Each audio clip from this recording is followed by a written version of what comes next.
Hello, everyone, and welcome to the show. It is Local Chat, episode 206. You've got the three of us here, freshly pardoned, and we're here to talk to you about video games. That's right, we've got Chris Elliott from Save Data. Thanks, Daddy Trump. You're welcome. We didn't deny the pardon like that, bitch. Ian Gibson, how's it going? I'm just really happy. I had an albatross around my neck for years that whole trip to DC a couple of years ago, but it's gone now. I don't have to worry about that anymore. The millisecond you made that joke and it fucking destroyed me. That's right, folks. If you hadn't heard, Ian's murder charges were dropped, so it's great. We're very excited. Which presidential dick do I have to suck to get one of them unconditional 11-year pardons? Because they sound fantastic. It's like a reverse purge where it's an 11-year purge. You could have done anything you wanted, but you weren't aware of it at the time that you would get a pardon. You know? Let's put it this way: are you a rich tech oligarch or autocrat? Let me check real quick. Yeah, go ahead and check your Bitcoin for me. Yeah, it's crazy. I'm to also think not related to the president either. So yeah, it's crazy to think that one's a layup. Any one of us could have sat at Nancy Pelosi's desk and been okay with it. Apparently, yeah. Any one of us. Yeah, wow, that's actually a crazy thing to think about. Yeah, one of us just could have, like, if we got photographed with our feet up on the desk of Nancy Pelosi, we get a life pass, do whatever we want. Yeah. After committing a crime. God. Crime sounds so much fun. We should try. Yeah, it seems easy. Well, to be clear though, and this isn't getting political. The January 6 pardons, I believe, they were commuting the sentences if the sentence had already happened or pardoning for the offense, and it was only specific named individuals. So there's got to be people that have not been identified yet that are not under the pardon.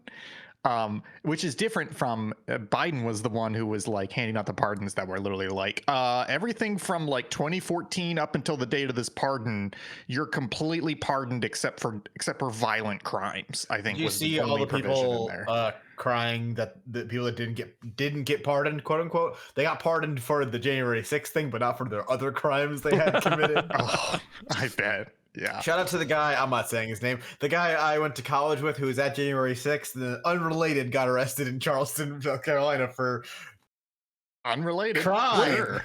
Does that mean Jimmy Pesto's voice actor is back, baby? He's back on the show. I didn't Do you check, think he can get Trump to reinstate him on Bob's Burgers? Yeah, executive order. Yeah, exactly. Executive order him into Bob's Burgers. Oh, that'd be incredible. What a crazy week. Not to get too far into this, I made the mistake of tuning in on Monday and then horribly sort of live tweeting it to the Subpixel, like our private Subpixel channel, to the boys, because the actual inauguration, it was actually quite nice in that rotunda. Like, it was very nice. It looked cool. The acoustics were cool.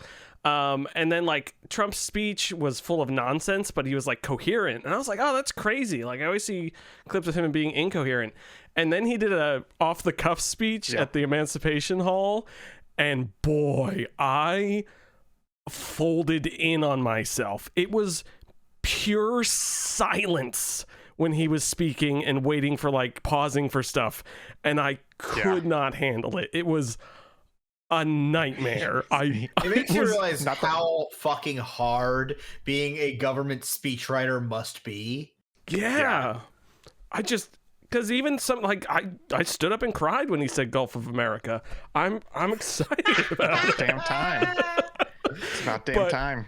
Yeah. So, anyways, my entire week has been trying to forget that Monday. So, as hard as I can try.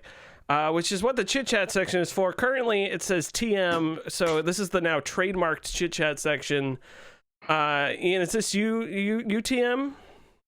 This is me. I did TM because I feel like we have the perfect crowd on tonight to talk about this particular bit of news. Folks, it's true.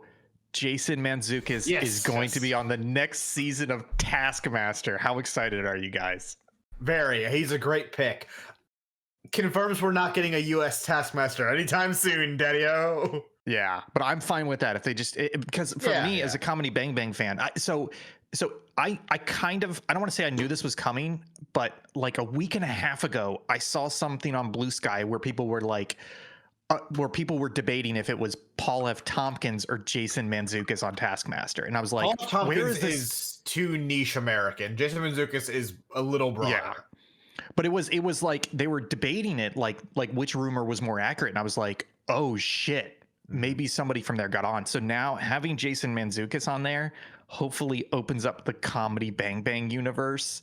Like between Mantzoukas getting on Taskmaster, Carl Tart getting a job at Saturday Night Live, like holy shit, bring all those fantastic US improv comedians. I still into think it's Taskmaster. pretty likely that Dropout, formerly College Humor, does something with Taskmaster because they have a lot of crossover in the online spaces.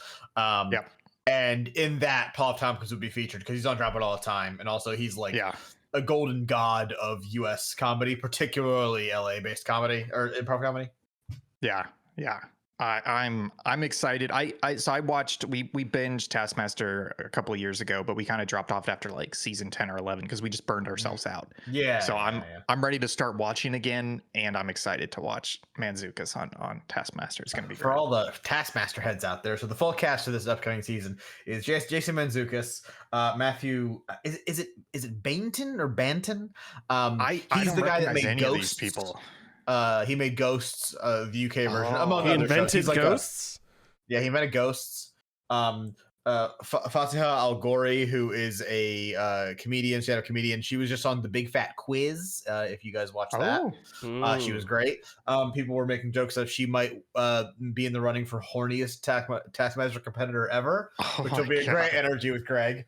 And then Rosie Ramsey and Steve Martin, who I have no idea who they are. No, it's not that Steve Martin. Steve Martin from he plays the banjo. Yeah. It's a duo. It's Steve Martin short. They're on Taskmaster together. Martin Short would be great on Taskmaster. I don't know, because part of me is like, I think part of the reason I love Taskmaster is that it is comedians, but they are not super practiced in front of a camera in weird situations, and so you get to see some of that awkwardness come out. Whereas like Martin Short, I like when they usually have one person who isn't a comedian, either a musician, or like a news presenter or something like that. Those always spice it up a little bit, which I like. Yeah, exactly. So this is just great news because after Taskmaster US, I never watched it. Did you guys ever watch Taskmaster US? No. I've heard it's not worth watching.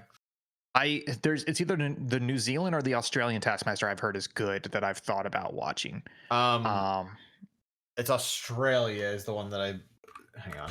We watched I was posting clips from it a while ago. Not to jump genres on you, but Karen and I watched the Irish documental which is hosted by Graham Norton. And that was No One Can Laugh thing. Yeah, that one was at least a little bearable. Because it had like it had the lady who's been on Taskmaster, the Irish lady. You're talking about Aisling B? Yes, that's exactly what I'm talking. She was on that and she was funny, where she just forgot that you couldn't laugh. So we watched a couple episodes. I think we watched one episode of that and we were like, we don't want to keep watching this, but like it's a worthy. It was just way too overproduced for documental, where documental is well produced, but they just let those guys do whatever the fuck they want to each other. It's super minimal. So it's not a lot of like reality show editing and cutaways and things like that. The Australia documental spinoff got one season and I watched that, and it was funny in the room, but it had the same overproduced problem you're talking about. It's the Australian Taskmaster that I've watched all of, and it's very, very good. Awesome. The Greg surrogate isn't as good, but the Alex Horn surrogate is fantastic. Awesome. Yeah. I saw somebody, this is probably not going to happen, but somebody said if they ever try Taskmaster US again, just bring Greg and Alex over. And I think have Greg and Alex, but US, I think at that point they would do that, because like at this point, like anyone in the US that knows Taskmaster is knows who they are. So like there's no point in like not doing it. It's also like, it's one of those things where what is preventing them from doing the exact same Taskmaster? It's just a US friendly contestants, but the exact same village, cottage, fucking everything. And then they just cut a deal with NBC to air it there. It would totally work. Fly them all to the UK and do it at the Taskmaster house. Yeah, for that like 3 or 4 days where they're there doing it. Yeah, because it only takes them like a week to shoot all the tasks. Yep. Not even a week, like a full week. Just It actually takes them 3 hours. It's crazy. They have a time machine. It's an insane schedule. I mean, most of it is one day because they're wearing.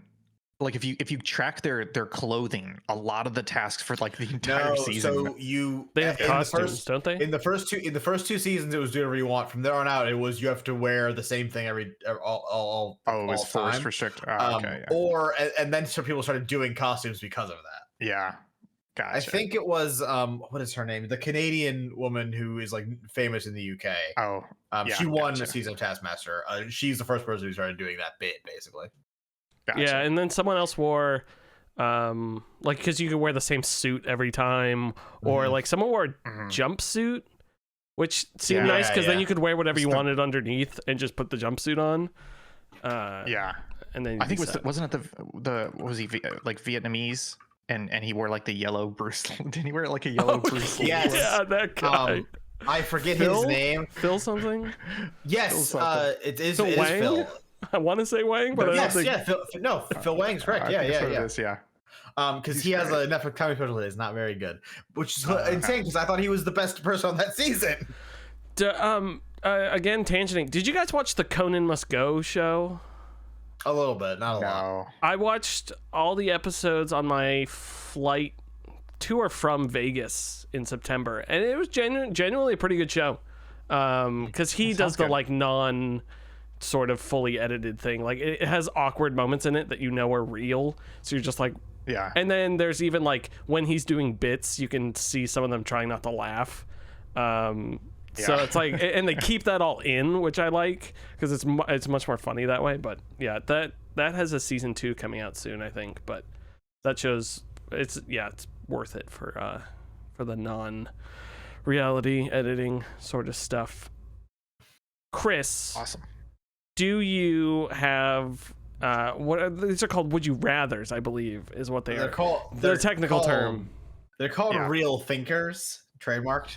However, we do call them would you rathers here. This one actually isn't technically either of those things. It's a conversation I had at work yesterday that I thought was like, my work coworkers aren't insane enough to grasp this question the way that you two fuckers would.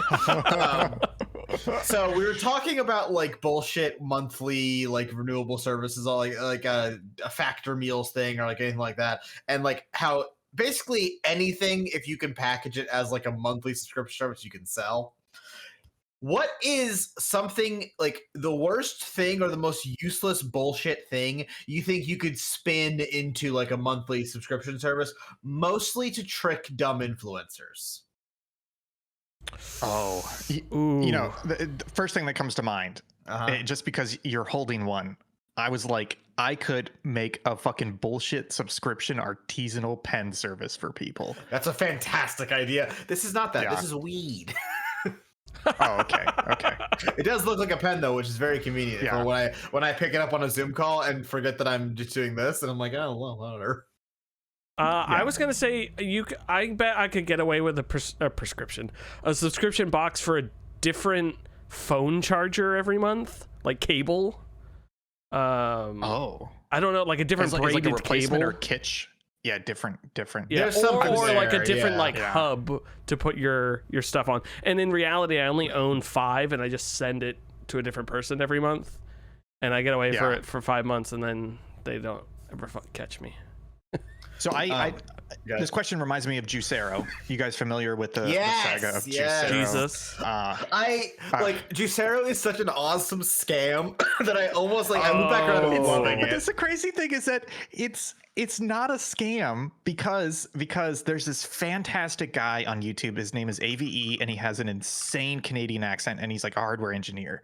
And the problem with Juicero You're right. Part of it was they're selling, basically, for those who don't know, Juicero was a Silicon Valley startup, and the premise was you bought this like $700-800 juicer machine that sat on your counter, and they would send you subscription bags, and each bag had pre-cut juice and fruit and pre-cut veggies and veggies and fruit and stuff in it.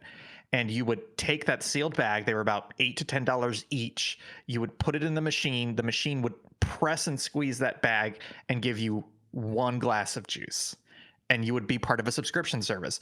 But part of it was a little bit of a scam, right? Like they're overcharging for the bags of juice and everything.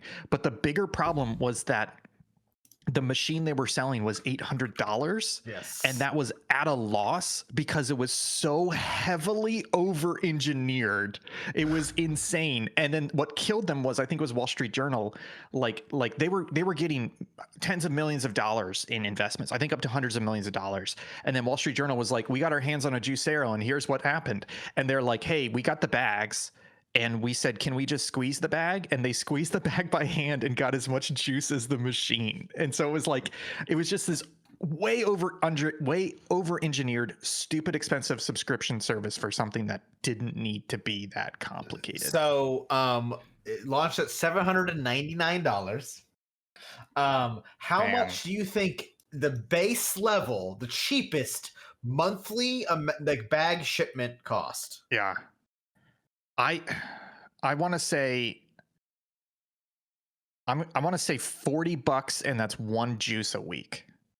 I was gonna say 30. No, they don't offer one juice a week. It appears 6. Well, tell me number you can get. tell me like the rate or the packages. So it's 6 of them. How much? So it's 6 juices. How much was it for 6 juices? The problem is the website's gone, so I'm going off like an old article. Oh yeah. It appears to be 6 pouches. Each pouch does about 3 cups of juice. And $80. Yeah. Fucking so close. I'm gonna $69. Nice, by the way. Jesus Christ. That's over $10 per pouch. That's fucking crazy. Yeah. But anyways, I brought up Juicero because that was in my head as soon as you asked the question, and I was like, what would be my Juicero? And it's this. It's you have a little box in your bathroom, and it dispenses the perfect amount of warm, fluffy, scented toilet paper. And it's a expensive box plus subscription service for this fancy toilet paper refills. That's a great idea. Here's what I think is the one thing you need to push it over. You got to figure out a way to sell it as a health thing. Yes. Then you can charge whatever the fuck you want. It's like it's lotion paper. We're reducing rashes, and it's biodegradable in quotes because there's going to be an article in a couple of years which shows that it's actually not biodegradable at all. That's fine. You'll be living in Hawaii by then. Like, what's your fucking? Who cares? Yeah. And people are going to be like, it's clogging our pipes, and it's like, it's okay. Just pay us $20 a month. You can ship it back to us, and we'll dispose of it for you. That'd be perfect. Mine is called Bugly. Because you gotta have like a stupid fucking bullshit name like that. And what it does, this is a health service. This is to improve your living. Every month we send you a bug. Because here's how I would do it. Like a bug in a little terrarium. It's in a little terrarium. It's very cute. It's like marketed. Yeah. It's marketed towards rich, spoiled white women. And if you have the bug in your either like bedroom or office space or like workout room, it will increase your life. So it's like crystals. Yeah. Do you think you could? But it's alive. Could you do subscription like mountain air or like sea air? Oh yeah, dude, that's literally a thing. That is. I'm not joking. Like already a thing you can buy. You know the cans. Water. The cans from Spaceballs? Yeah. Yeah. Those fucking exist, and you can buy them. Yeah. If you want air from Nepal, they'll give it to you. I was thinking about you said stupid rich white women, and I was like, oh, like the ones in Salt Lake. And I was like, you know what they're big into? They're big into soda. Booties. Yeah. Like non-caffeinated soda. And I was like, what if you have a service where either you pair up with SodaStream or you build your own fucking box and you just send, oh, here's this week's flavor, and it's, California citrus, and you make up some bullshit new soda flavor to send them every single week. Even easier, but a more broad market, but wouldn't work for Utah because they are terrified of foreign people. Just like soda from a different country every month. Yeah. Yeah. What if you did like a spoon that instantly cools drinks? Like, or no, they're like reusable packets. That's good. So they so if they have to force to order a hot coffee, they can just pour whatever in the packet is, like maybe just xanthan gum, and it just like thickens and cools it really fast, and then you just eat it like ice cream. I would sell them ice cubes. I was not planning on bringing this up, but this reminded me of something. I was on TikTok yesterday, and I came across a man. I cannot remember his name. This is the first time I've ever seen him. But from what I can tell, it's a man in a white lab coat in a laboratory setting. But his entire premise, his entire account, is about how to thicken liquids before he drinks them because he likes them thicker. And so the video I saw was him being like, a lot of people ask me, how do I thicken my seltzer water before I drink it? And he goes, well, it's difficult because you don't want to get rid of all the carbonation, but the carbonation will react with the thickener in a way that makes it foamy. And so he literally went through this 2-minute video describing how he puts specific chemicals in specific order into his seltzer to thicken it into like a honey consistency before he drinks it. And I think his entire channel was just him teaching people how to thicken their drinks before he drinks them. So gross. It was messed up. So is he dead yet? Or like... I don't think so, because I think he knew what he was talking about. Like he had the right He's the new Secretary of State stuff to do it. How oh, nice. So like how would he know that it's not gonna kill him? Like I guess he's a scientist. But, like, hey guys, I'm adding some lead to this. It really thickens it. Okay. I found him. His name. You're not prepared for this. His name is. Is it thick and soupy? It's SimplyThickJohn. And I'm looking at a video of his called "I Can Thicken Lots of Liquids." It's him with a monster and like a giant. Okay. So we partner with this guy and we send you a thickened bottle of a different drink every single month. Here it is. And it's called Thickly. Would you rather drink liquids as a mist for the rest of your life, or as super thick syrups for the rest of your life? Syrup, definitely. Because mist would not get you that, like... Yeah, like... Actually, how is the mist being distributed to me? Do I have it like a can that I spray myself down with? I guess, yeah. Yeah. All drinks you drink come in like a spritz bottle. Actually, yes, I could make a spritzer work. Because you just have to keep doing it a lot. You do it all fucking day, though. But you'd have ripped fingers. Think about a syrup, though. I can make anybody come. The syrup would feel like waterboarding while you're drinking. Every drink is now so either you're misting all fucking day basically, or every drink is kind of a meal. Yeah, because like let's say it's like the consistency of honey. I'm gonna go mist. I just don't trust that the solid liquid business. It's gonna kill him. He's gonna die early. Okay, Larry David. That was a very Larry David line. I don't trust the solid liquid business. And he didn't trust crypto, and look at him now. So, good for him. You know. Yeah, I can say that. You know, they tried to pay him. They tried to pay him in crypto for that ad, and he was like, "Fuck off! I want real money." Thank God. Oh boy. And they're out of business, and he's not. He's Larry David. He's in business. He is business. Folks, that was the chit chat section, trademarked. So please don't copy that for your own podcast. Please ask us. I mean, we are giving out permissions, so please do ask. Thank you very much.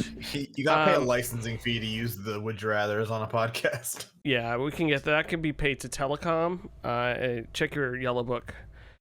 For that, it's now time to talk about video games, which means I hit the button that says that. I forgot I didn't say it. It just made cool noises. Folks. Sorry, I have a genuine question. How new is that?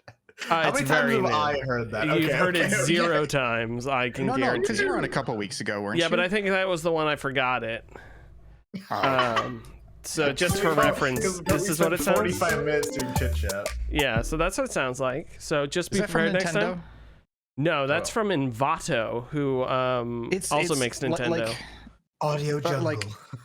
I'm not calling into question at all. It's so close to like a Miiverse jingle or something that every time I'm hear it, I'm like, am I sure that's you know not what? from Nintendo? And I know it's not. That's so close. That's what Envato does, baby. It sounds like if The Legend of Zelda Breath of the Wild took place in the 90s and this was the cooking music. It sounds like the Labo Stinger. Like if it was in Labo. Ooh, Labo Stinger. That's the Nintendo aesthetic for it. Yeah. It sounds like an interstitial in a direct. Yes, Like yes, that's exactly Chris. what it is. No, I was gonna say this sounds like. Wait a minute.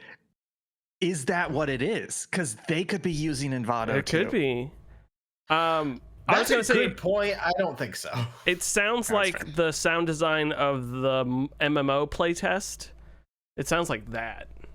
That's kind of what that game sounded like. Will, you did not get a pardon, so you need to shut the fuck up. Oh, sorry, I forgot I didn't get a pardon from Nintendo. NDA. Talking about server request. Oh yeah, server request. Server request me now. Folks, we've been playing video games this week. I've been playing video games this week. Quick shout out to Jake. I don't know if you know him. Jake Terrio, author of the Bible. Ever heard of it? He and I have a stream series. Different J. He and I have a stream series. We were Jaying it together. And it's called Dorcas Dungeon. Honestly, folks, rapidly becoming one of our most popular stream series. It's really fun. We're playing through Darkest Dungeon. I also want to shout out one Jason Mantzoukas. No, Jason of Fire Emblem fame. I don't think he streamed anywhere else. But he put together a 30-minute advice video for me. Which, first of all, is crazy. What is your problem? For Darkest Dungeon. And then at the end of the video, he mentions that this is the second time he's recorded the video for me.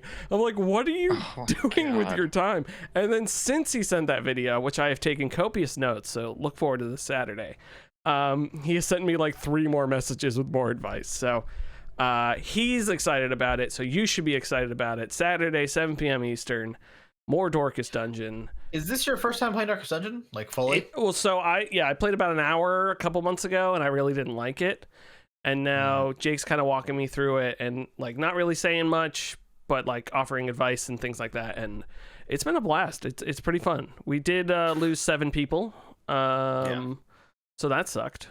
But it has, Jason and I have talked about this before, it has the same problem that XCOM does, where great fucking game, the difficulty ramping is all over the place, where sometimes it ramps way too heavily and sometimes it ramps way too slowly. And it's just it sucks. But like once you get the flow of it and you know what to expect, it's fine. But it is still like, it's like, man, you're this close to being fucking flawless. Yeah, I still haven't beaten that last XCOM level from last year when I was playing XCOM. That fucking level's the worst, and I hate it. So yeah, Darkest Dungeon is going well. And then the other big game I've been playing this week is Ace Combat 7.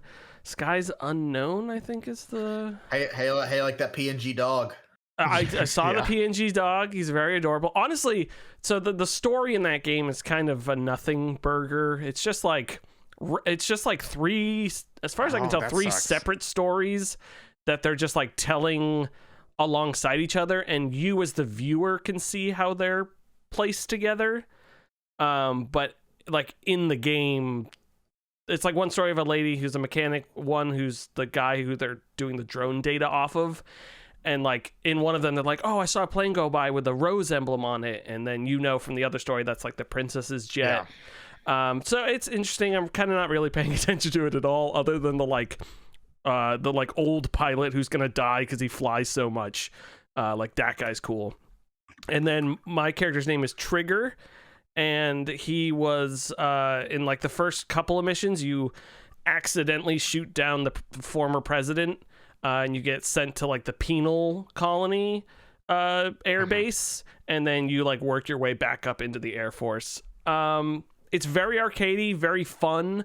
The flying isn't like flying in like Microsoft Flight Simulator or VTOL VR and stuff like that. It's very arcadey. Even the expert flying, I actually turned it off because it still didn't feel very good. I want it to be like, I want the like whatever game does the acceleration and stuff on one stick and then the flying stuff on the other. That's kind of what I want. But right now I can't really like roll and like I can't properly roll and hold back on the stick at the same time. So it's just like, it just doesn't feel very good. I think that's why they added in gravity turns, which if you hit the deceleration, acceleration, it like whips you around a little bit faster. Oh, that's nice. But overall, it feels really good. And I don't normally enjoy video games that do the closest thing I can, or my reference point for it is like the Armored Core thing, where you have a bunch of different armored mechs, you're choosing the weapons, the special parts, all that sort of stuff before going out.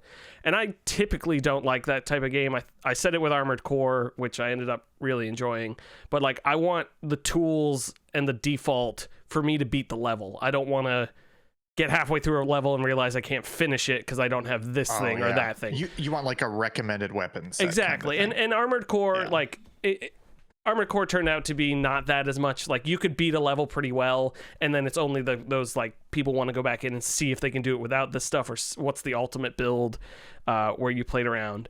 In this game, I do a mission, and if I fail it, I go back to the main menu and I get the Warthog, the A10, because that plane fucking rocks. It's slow as shit, but it can shoot everything on the ground. You can go slow enough to shoot stuff on the ground. You can nail fighters. Anytime a mission's like there's ground forces, I just pick the A10 because it is a perfect machine, and I love it. Outside of that, the F-18 I was flying a little bit, and then I just bought the Typhoon. And I didn't go. There's some of the like MiGs and the Russian fighters, and I didn't go that aircraft path. So I'm sticking with the American stuff. But missions are fun. The checkpointing's awful in those, but overall, it's been a fun time. It's a good arcadey jet flying game, and I'm enjoying it. I know Jake also really liked that game. I think he played it last year or the year before. Yeah. Makes me want a new Ace Combat because this one's very much showing its age graphically. But overall, if you want to fly some jets. You played Project Wingman, right? No, so I literally was playing this and I was like, what is that? A new other game that has, and I was thinking Hawken, which is not Hawken. Hawken's a mech game. No. You're thinking of Tom Clancy's Hawks. Hawks. Oh, okay. Yeah. Tom Clancy's Hawks. Sorry, Which Tom. I would be so down to do a fucking Let's Play of. I'll write that down. Yeah. So yeah, Project Wingman was the other one I need to check out, which I think is on Xbox. It was on Game Pass for a bit. I don't know if it's still on there, but it's basically an indie dev. I think it's a solo dev who was like, I love Ace Combat games. Let me make my own, and he did. By all accounts, it's just as good as the Ace Combat games. Cool. So I'll check that out. And then there's another. I'll just call it out because I've been seeing there's an Ace Combat similar, but like a little bit more realistic, but in the same vein as like arcade milsim flight called Nuclear Option. That's been out for like a year and a half. Yeah, and that's I've getting heard about this. Updates and stuff. I haven't checked it out because honestly, I'm waiting for the VR support because I think I would love this in VR, but people seem to really like it so far. So that's another one to keep an eye on. Two things. One, we should do a stream series where we play every Tom Clancy game. Enter the Clancyverse. Oh God! Are you defecting? Is this you defecting to Subpixel? I'm talking War. I'm talking I would do Hawks. I would do that, but it's like one game per episode, right? So we play each game for yeah. And like if it's fucking awesome, we can do a second stream. Not more than that though. And if it's fucking terrible, we can eject mid-show and go to the next one. I think a majority of them are good though. Oh, Tom Clancy games fucking rip. Ghost Recon's awesome for the most part. Yeah. We put all the games and randomly draw them. I do them in order. I like you both. Think in order? What if we had a spinning wheel? A wheel would be cool. Spinning wheel. We put all them on there. Like say there's 10 slots on the wheel in chronological order from the bottom. And then when we would take one off, it's just replaced by the next one. So we still got some old stinkers in there when we're spinning in the middle of like the prime Ghost Recon on the PS2. And every variant of a game that's different as well. So like Splinter Cell on the Game Boy versus Splinter Cell on GameCube. Yeah, right. I didn't think about that. Sorry, can I get a real quick? What do you think HAWX stands for? HAWX.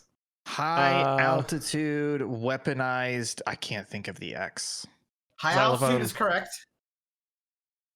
What? Wait. High altitude war. It's not extreme because it's got to be something realistic. War. It's warfare, but I'm gonna give it to you. Warfare. Is it's the word start with an X? Agnostic. Starts with an E. It's an EX. Extra. Extreme. No, it's probably like. Eczema? I don't know. High altitude warfare experimental squadron. There's an S at the end of this motherfucker, by the way. Oh my It's God. the Hawks. It's Tom. Can I get a really? Because it was basically the movie Stealth, but as a video. Yes, game. basically. Can I get a real quick guess of who the bad guys are in this? You're never gonna get this in a million years. Is it the British? No. It's The British are close in a weird way. It's the Irish. It's a Brazilian insurgency group that are referred to as Sky Pirates. Jeez. Yes. Perfect. I bet the bad guy smokes a cigar as well. Call Sky Captain. Calling Sky Captain. Sky Captain, come in. Oh man, that movie rocks. I love Sky Captain. Yeah, so that was my Ace Combat 7. It's good, it's fun, it's good clean fun, folks. If you want good clean fun. Oh, that's what I was gonna say. The PNG dog, hilarious, funny. Awesome. But the way all the cutscenes in the game are like stock footage with the CGI added into it, and it looks really good. It's a really smart way of doing that cheaply. Yeah, because they put like a film grain over it and all that, and it other than that dog, who they could have just added a little movement to, it looks really good. So hats off for them. Who cares about the story in Ace Combat? Let it be like that. Who cares? The only cool thing is like this old guy's like almost like Big Boss, where it's like he keeps going out there. He's like, I saw him take off, and then I remembered. His kingdom is the sky. And you're just like, fuck yeah, it is. Yes. Fuck yeah, video games are so back. Oh, we're so back from 2008 or whenever that game came out. Chris, as I wrote it here. You wrote it that way twice. I know, because I had caps lock on, and then I said, fuck it, I'm leaving it. It's just the way I type now. Please tell us about the video games you've been playing. Let's talk about one for Ian first. 1,000 Times or 1000X Resist. Played it on stream on Monday. We got all the way through chapter 1 and into a touching of the toes of chapter 2. Hey, this game's fucking sick. It's like, here's the thing. When you were sitting here talking to me about how it's a narrative game and it's really just kind of like a walking sim, and it's all just hearing dialogue. I was like, yeah, I mean, I get that everyone says it's great, but like, do I really give a fuck?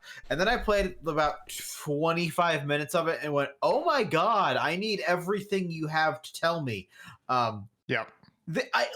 This is a fucking masterclass in world building from someone who has never written anything besides this, published at least in their life. What the fuck? And even just the presentation, like while they're talking to you, they're like, we're going to do a shitload of camera edits and camera tweaks and different shots. And it's like, why is there fucking cinematography in my video game? Holy shit. It was the crazy thing where like at its core, there's a lot of elements here, but there's like there's an immigrant story going on here. And there's like a story about growing up going on here. And I was thinking about that. And then I was thinking about what the plot of this game is. And I was like, I am, legally speaking, a creative person. My job description includes the word artist. Your honor. How do you come up with this shit? Like, this is fucking crazy. This is an insane way to present those two narratives. Yeah, I think you were on the episode where like I keep coming back to it, but it really does as soon as I started getting into this game, like you said, 25-30 minutes in, it felt like being back in college because I was like, holy shit, I am interacting with like a piece of text, a medium, like a work of art that has layers on layers on layers, and I can dive into it and peel it all apart because it's been carefully constructed, metaphors, allegories, layers on top of each other, and it felt incredible compared to all the like 1 or 2 dimensional art and stories that you get 99% of the place elsewhere. Like it, like you nailed it. Absolutely incredible writing. I think why it succeeds so well narratively is that it starts off confusing in media res nonsense. I'm sick of being media res. It drives me fucking mad at this point. And yeah, it could not be in media res. I don't fucking know this game with the way this game goes. I don't know. Yeah, I see your face. You made a face. And then about 20 minutes in, the first shoe drops, and you get your first clue about what the media res was, and then you immediately go, "What?" And then about every 15 minutes they drop another shoe, and you realize this ain't a fucking 2-footed bitch. This is an octopus kind of situation. And you're just like every piece of information fills in a blank that makes me go, wait, but that doesn't what? And that just adds another question further in the tapestry I've already started building in my head. Oh, and it keeps that up all fucking 13 hours of it. Oh, I gathered that about 2 hours in. I was like, okay, that is the narrative premise of this, is that we're gonna keep doing that, and then finally it'll all coalesce. But like, I got a long way to go. Like I don't think fantastic. I'm calling this one around the 4-hour mark. I think I'm calling it about an hour before the game ends. No, and this isn't a spoiler, but there is a point like 6 or 7 hours in where I thought I was done, and it actually kicks you back to the home screen. Like it does kind of the description thing where it's like, okay, great. It doesn't roll credits, but it's like, cool, game's done, and it kicks you back to the game screen. You're like, and it's like start game, and you're like, what? And you click start game, and you're just like, oh fuck, you've still got a lot to go here. Holy shit. Like it's very good. Very, very. Will, have you started it yet? No. I'll get to it. I'm afraid I won't like it, and then everyone's gonna be mad at me. I was also afraid of that, William. Yeah. I think chapter 1, I think that's what I put, is you should finish the tutorial area, and there's like a tutorial section, then like a not tutorial section, but there's like a pre-section, and then a chapter 1. Pre-section? I think at the end of that, if you're not into it, pre-section, it's okay to drop it.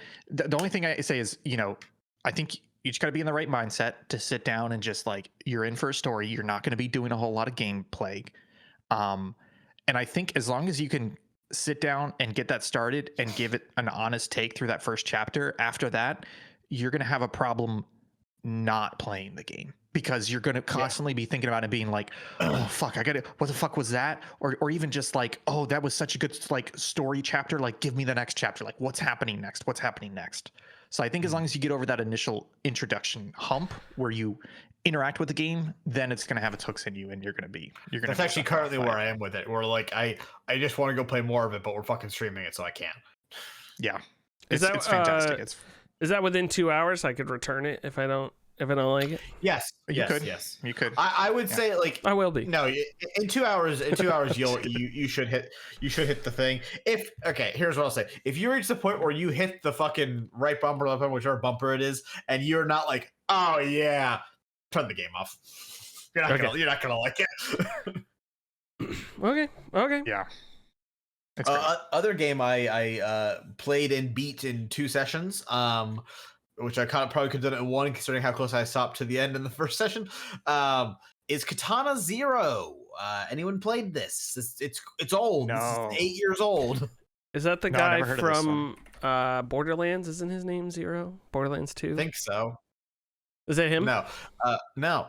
This is a indie pixel art made by like 2 dudes. It might just be 1 dude. I actually don't even know. It came out around like Shovel Knight, if I recall, because I remember getting a lot of hype around that. It's gorgeous.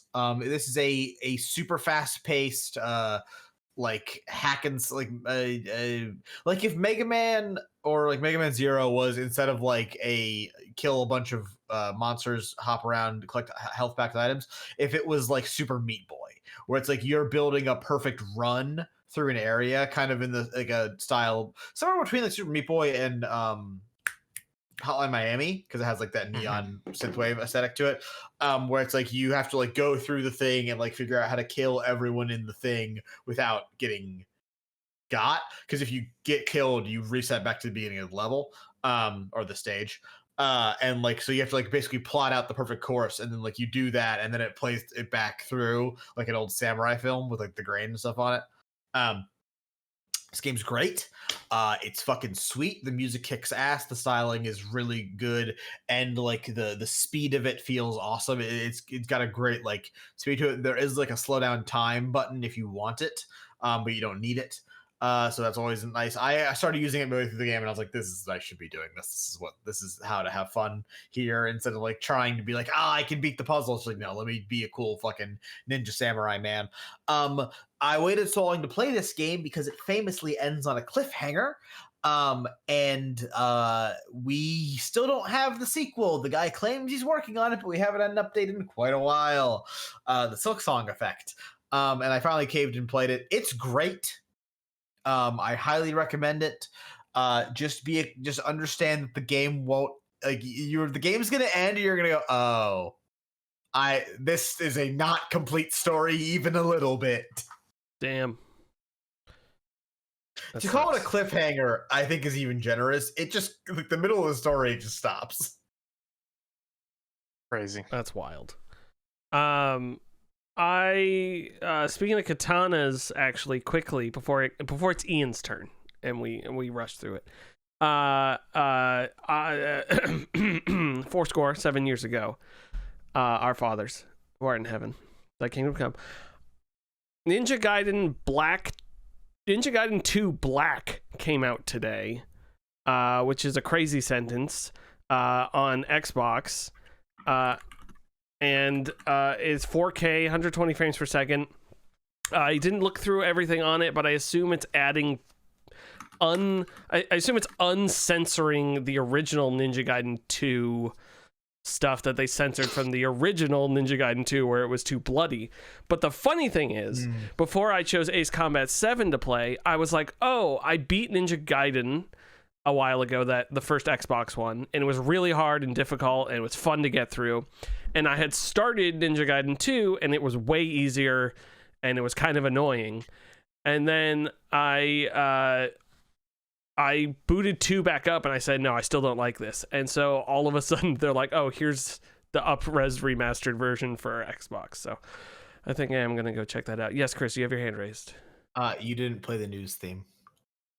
This isn't news yet. This is me talking about a video game. I was gonna, Chris, I don't know if you're aware of this, but we had a whole agreement in place, Will and I, that he was not gonna watch the Xbox Developer Direct, and now he's fucking dropping news from it. You told me you didn't see anything from it. I didn't see anything from it. I just I thought the last 90 seconds was a bit. I'm not joking. It wasn't a bit. This dumb fucker's like, they just, I don't know why, but Xbox has a fucking Unreal Engine 5 version of Ninja Gaiden 2 Black that came out today that I just happened to see. That was in the fucking announcement. You know what else they announced? Ninja Gaiden 4. Yeah. Thanks for fucking ruining it, Will. Jesus, calm your panties, my man. Wow. Wow. That's hilarious because I didn't. How did you even notice that? Do you wake up every morning and are just like, what's on the Xbox dashboard today? No, he has a Ninja Gaiden pager.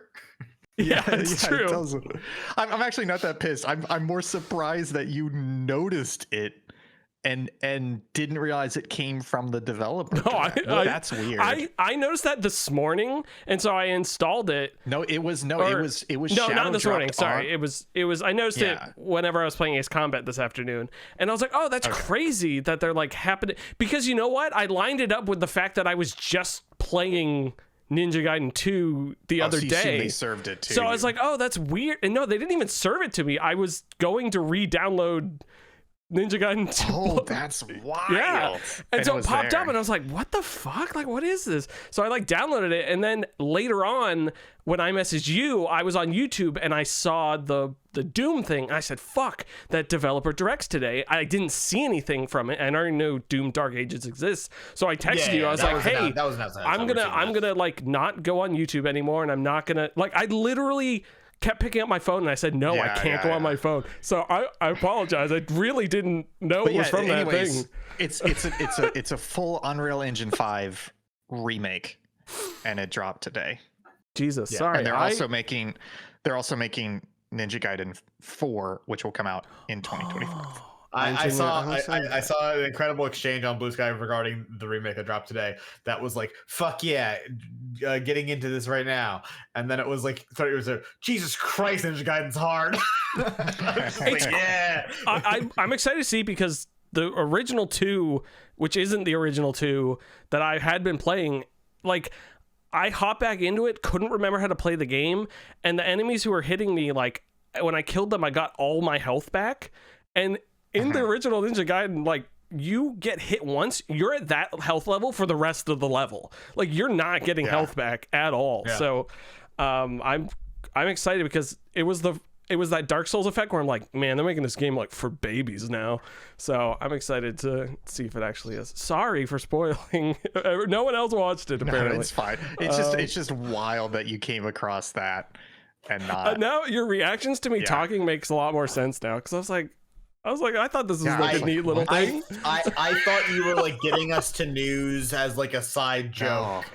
I'm sorry. Anyways, we can talk more about it in the news section with other stuff in that developer direct. There wasn't. Talk about Captain of Industry. Honestly, not too much to say here. I finally dove into Captain of Industry. We've streamed it a bit. Will's been talking about it.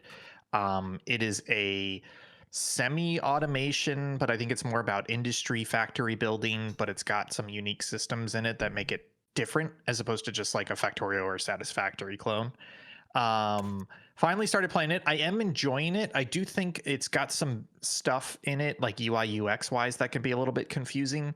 Like, I don't know if you had this, Will, but I hit this point where I was just unlocking technologies constantly and forgetting what I'd unlocked, and I was like, okay, I forgot what tech I have unlocked, and I want to try that tech, but also I'm at a really good point where everything's balanced, so I don't feel obligated to move on, which is a little weird. And this game's ugly. It's ugly in the way where if I saw gameplay clips of this cropped to be 9:16, I would be like, oh, this is some shitty mobile game that they've made an ad for. Like, this game is not good looking, but at the same time, it is scratching that itch. I don't think it's super great, but it is scratching that itch in a way differently than Satisfactory or Factorio or any of its clones would.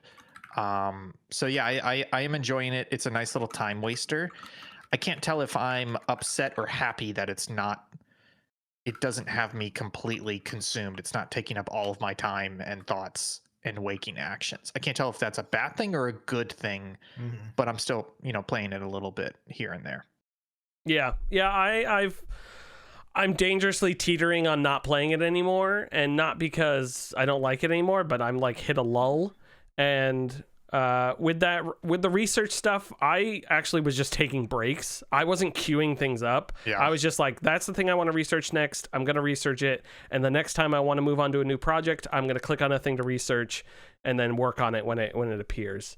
I'm at the stage now where I'm working on that coal mine, trying to get that like properly designated, and then I just built out a whole new concrete factory that I built.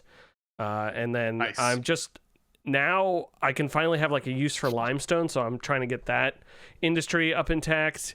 And then I was browsing the subreddit a little bit, and I realized people were doing dumping zones as just like large piers out into the ocean.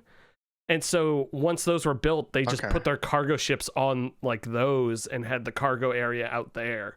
So it was like everything is built inside and then brought back and forth between the cargo area.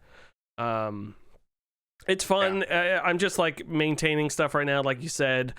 Food's the like next thing I got to work on, because I didn't realize it's like different varieties of food have different food like weight with the happiness of your people. So like bread is a lot more like makes people a lot more happy, and so I'm just researching corn and soybeans. So I can get that up. But it's a fun game. I really, not the graphical look of it, but I like the look of the like complicated pipes and stuff, and how easy it is to kind of use that system. the mining, dumping, and surfacing leveling systems are a little buggy. They're kind of annoying, but it's fun to manage that. But overall, it's fun. I've really been enjoying it. Yeah, I just because you mentioned the mines, I think something this game does really well and unique is kind of the terraforming aspect of it, where they will show you, hey, there's ore in this area and it's coal, it's under the ground, so you have to set up a mine. But then I don't know if you noticed, but I think you noticed because you had retaining walls. But if you don't put up retaining walls and you keep digging, if you dig deep enough, it'll start to cause small landslides from the area. So you can't have direct vertical walls without retaining walls. So then you have to start landscaping in a way, and especially there's a cliff area in that starter map that you want to get into. So you have to mine a ramp up into that cliff area to then access the trees up there. So it's a really cool industrial terraforming, working with the landscape, not just to get the resources from it, but also to kind of min-max how your vehicles are moving around the map. That's really unique and cool to see. Mm-hmm. Yeah, and I just unlocked the next evolution of the vehicles, and they're here's vehicle parts 2, and I'm I don't even have glass set up yet, which they put glass further down the research tree. So I'm wondering if I'm supposed to set up a trade route with one of the other villages in order to get glass for a bit, but honestly, I might just wait it out until I unlock it. I'm close to glass, but the thing that's stopping me is I have to get to Research Lab 3. I think. Man, you're rocketing through it for glass. Yeah, I think I'm further than you. That's not a brag, but I was just going through it. Addiction brag. Addiction. No, because that's the thing is I don't think I've spent that much time with it. But it's nice because you're always unlocking stuff and building onwards. The way you sound there's hours at a time that I'm not researching anything, so that makes sense that you'd get past. Yeah. News time. I'm gonna play the news theme because we haven't had any news yet. There's been no news at all. Time for the news, gaming news. We're gonna talk about video games. That's the news theme. By Phil Collins. Great job. That was Phil Collins. Thank you everyone for tuning in, and let's go to break. Sorry, I'm distracted. I was on Blue Sky while you were talking, again. And I've discovered a book called The Rise and Fall of the Galactic Empire, and it is a Star Wars book that came out last year. And I feel like I heard about this actually. It is basically it's from a real historian who decided to write a book about Palpatine's rule, but as a historian would, and it's a reference to Rise and Fall of the Third Reich, the classic William L. Schreier book. And I'm sure it's just Rise. What? Nothing. The Rise and Fall of WCW, the book about professional wrestling in the late 90s or 2000s. It's a fucking great documentary, by the way. I did watch that recently. It's so good. It's so good. And I was going to make fun of it, but now I'm reading reviews and it actually looks really cool. So Rise and Fall of the Galactic Empire, check it out. I'll probably check it out at some point. Yeah, thanks to our sponsor. That was gaming Star news, Wars. apparently. Thank you for that. Well, I don't know if you're aware of this, Chris, but this podcast has an unfortunate obsession with World War II, and every time it's us and Jake, there's just a constant threat of 30-minute World War II tangent. You guys are the kind of guys who, if you played Warhammer 40K, the Nazis who love that game would assume you're on their side and then be shocked that you aren't. Yeah. I can't believe, Ian, you're browsing that leftist social media. Blue Sky? Blue Sky. I should be on Monday. Yeah. 11 should be on True Social. I get my news. Okay, hey, we're going to talk about that. You want to talk about that now or put that off a little bit? Oh, is there? Oh, yeah, I saw that stuff because, you know why I saw that stuff? Because the ever-aware Will Crosby, posted a lovely tweet, Blue Sky, a skeet, from someone, and then lo and behold, I checked back later. Ian's made this whole section with all this stuff, and my lonely little link was outside of it. But it's got an incredible name. Let me tell you that. Was your folks? We're heading into the MAGA mania section. I had not planned on talking about Trump. Skipping the gaming news and going straight we'll to come Trump? back. We'll circle back. We'll come back to it. We'll come back to it. Much like Ace Combat. We're already talking about it. This is not something I plan to talk about, but there's a lot here that is touching the video game industry and the content space. So let's start out with Matt Piscatella, as you remember from formerly at Circana, which used to be NPD, which was the National Publishers Digest, which was basically they collect all the video game sales data. He had a Blue Ski, which is what I'm calling Blue Sky. Somehow worse. I know. Oh, you know how I know this is the link that you put in here, Will? How do you know that? Because you linked to his profile. You did not link to the actual. What? I just literally just clicked the link and it went to... Okay, here it is. Here it is. What are you talking about? It did. For me, it went straight to his profile. Anyways, here we go. Matt Piscatella. This is a Blue Ski, a Blue Ski from him. Read the news. Basically says that, hey, one of the things that Trump has threatened is a 25% tariff on imports from Mexico. Turns out a majority of physical game production, as in making of the discs that physical games are sold off of, that production infrastructure is in Mexico. And so if that tariff does take place, we're going to see a 25% increase in game prices. Now, that's not for certain. You know, it's 25% tariff doesn't necessarily mean the sales price is going to increase. 99% of the time, that's what happens, but there's a chance it doesn't. But what Matt Piscatella talks about here is that the physical prices could get an increase because of these tariffs. And he also speculates that the digital prices would get an increase as well to match, because the studios and publishers, et cetera, would probably not be happy with the price difference between physical and digital. And then there's a further, I don't think he mentions it, but Jeff Gerstmann talked about, hey, if they can get away with this, the publishers and studios, what's preventing them from raising that price worldwide? And what's preventing them from keeping that price increase in place even once the tariffs go away? Slumping sales. That's it. That's $70 price tag that I think we've not quite gotten used to for AAA MSRP. No. I still want it every time. It could go up. Yeah. It's pretty messed up, right? You guys excited to pay more for these AAA games that are doing so great recently? I buy one a year at this point because they're fucking, it's not worth it. It's not worth it. Yeah. I don't even know if I buy $70 fucking dollars. You know how many fucking indie games I can play that I have skipped that are genuinely good? Do you know how many months of PlayStation Plus and Game Pass I can get for that? You know? Will only likes AAA over-the-shoulder shooters. No, I mean, other than The Great Circle, the other indie games aren't that great. I'm just telling you, you don't need to pay $70 for them. That's fair. Yeah. What if we did a series where we play every Indiana Jones game? What if we did a series where we cut out Will's tongue and killed him? Cauliflower Will live on stream. So to be clear, this is the second threat to video games prices that the tariffs may impose. The first threat, of course, is hardware related, whether that's GPUs, PC components, consoles. If they are coming from China manufacturers, then they will probably have a price increase as well. Just ramifications of economic policy. On Inauguration Day, he was like, I'm not doing tariffs. And then day after Inauguration, he was like, actually, I'm doing tariffs again. Fucking pick a lane, bozo. External Revenue Service, baby. Hey, I don't want to say to his credit, but he had, I think it was like 180 executive orders lined up day one to sign.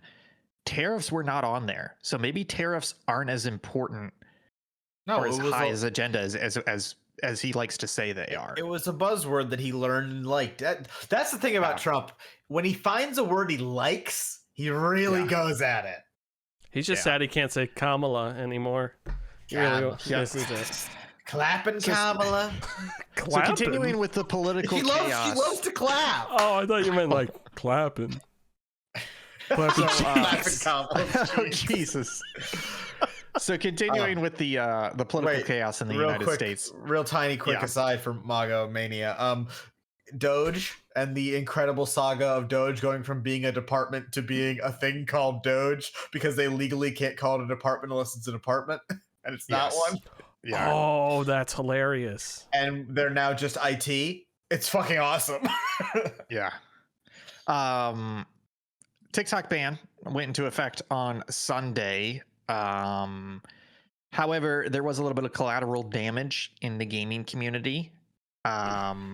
The law specifically prevents, I don't have the exact text here, but basically it prevents companies in the United States from distributing or servicing any digital content related to ByteDance. Yes. And unfortunately, a Singaporean company. Marvel Snap is published by ByteDance. And so along with TikTok, Marvel Snap also went down late Saturday night.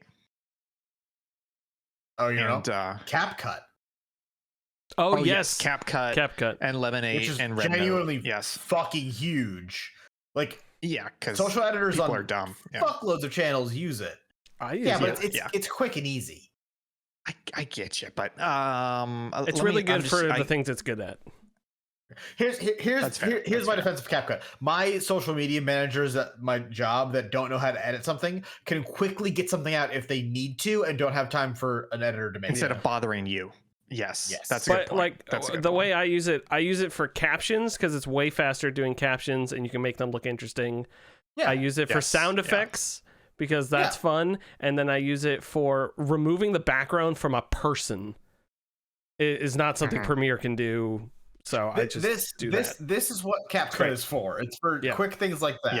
Yeah. And I use an outdated version, so I don't have to pay for it. There you go. Yeah. That's my boy. So sticking with Marvel Snap portion of this news, Marvel Snap has said that they are actively looking for a new publisher.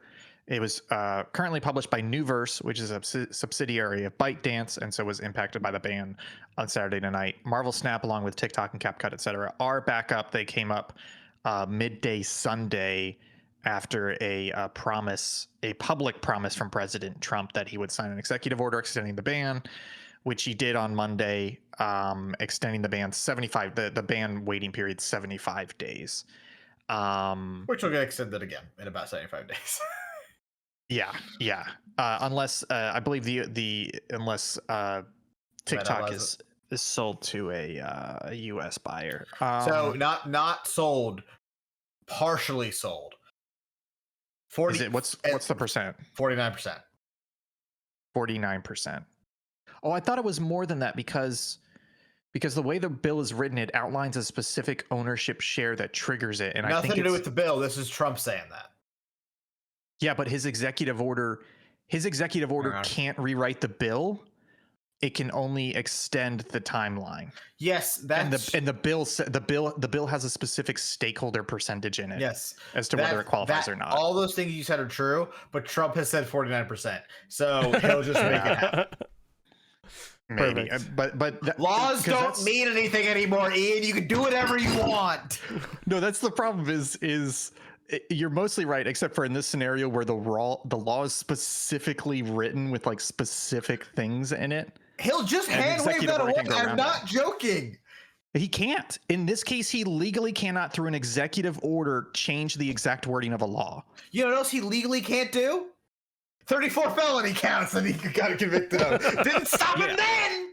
But the point is, the executive branch has some leeway in how to execute the law. But the law, if it has specific provisions explicitly spelled out in it, like ownership stakes, etc. No, we agree. I'm just saying they'll ignore that and not nothing will happen of it because nobody's going to prosecute TikTok against Trump's will, and they'll just sit there existing. They're going to do their cool. I bet Facebook. I bet fucking Facebook would.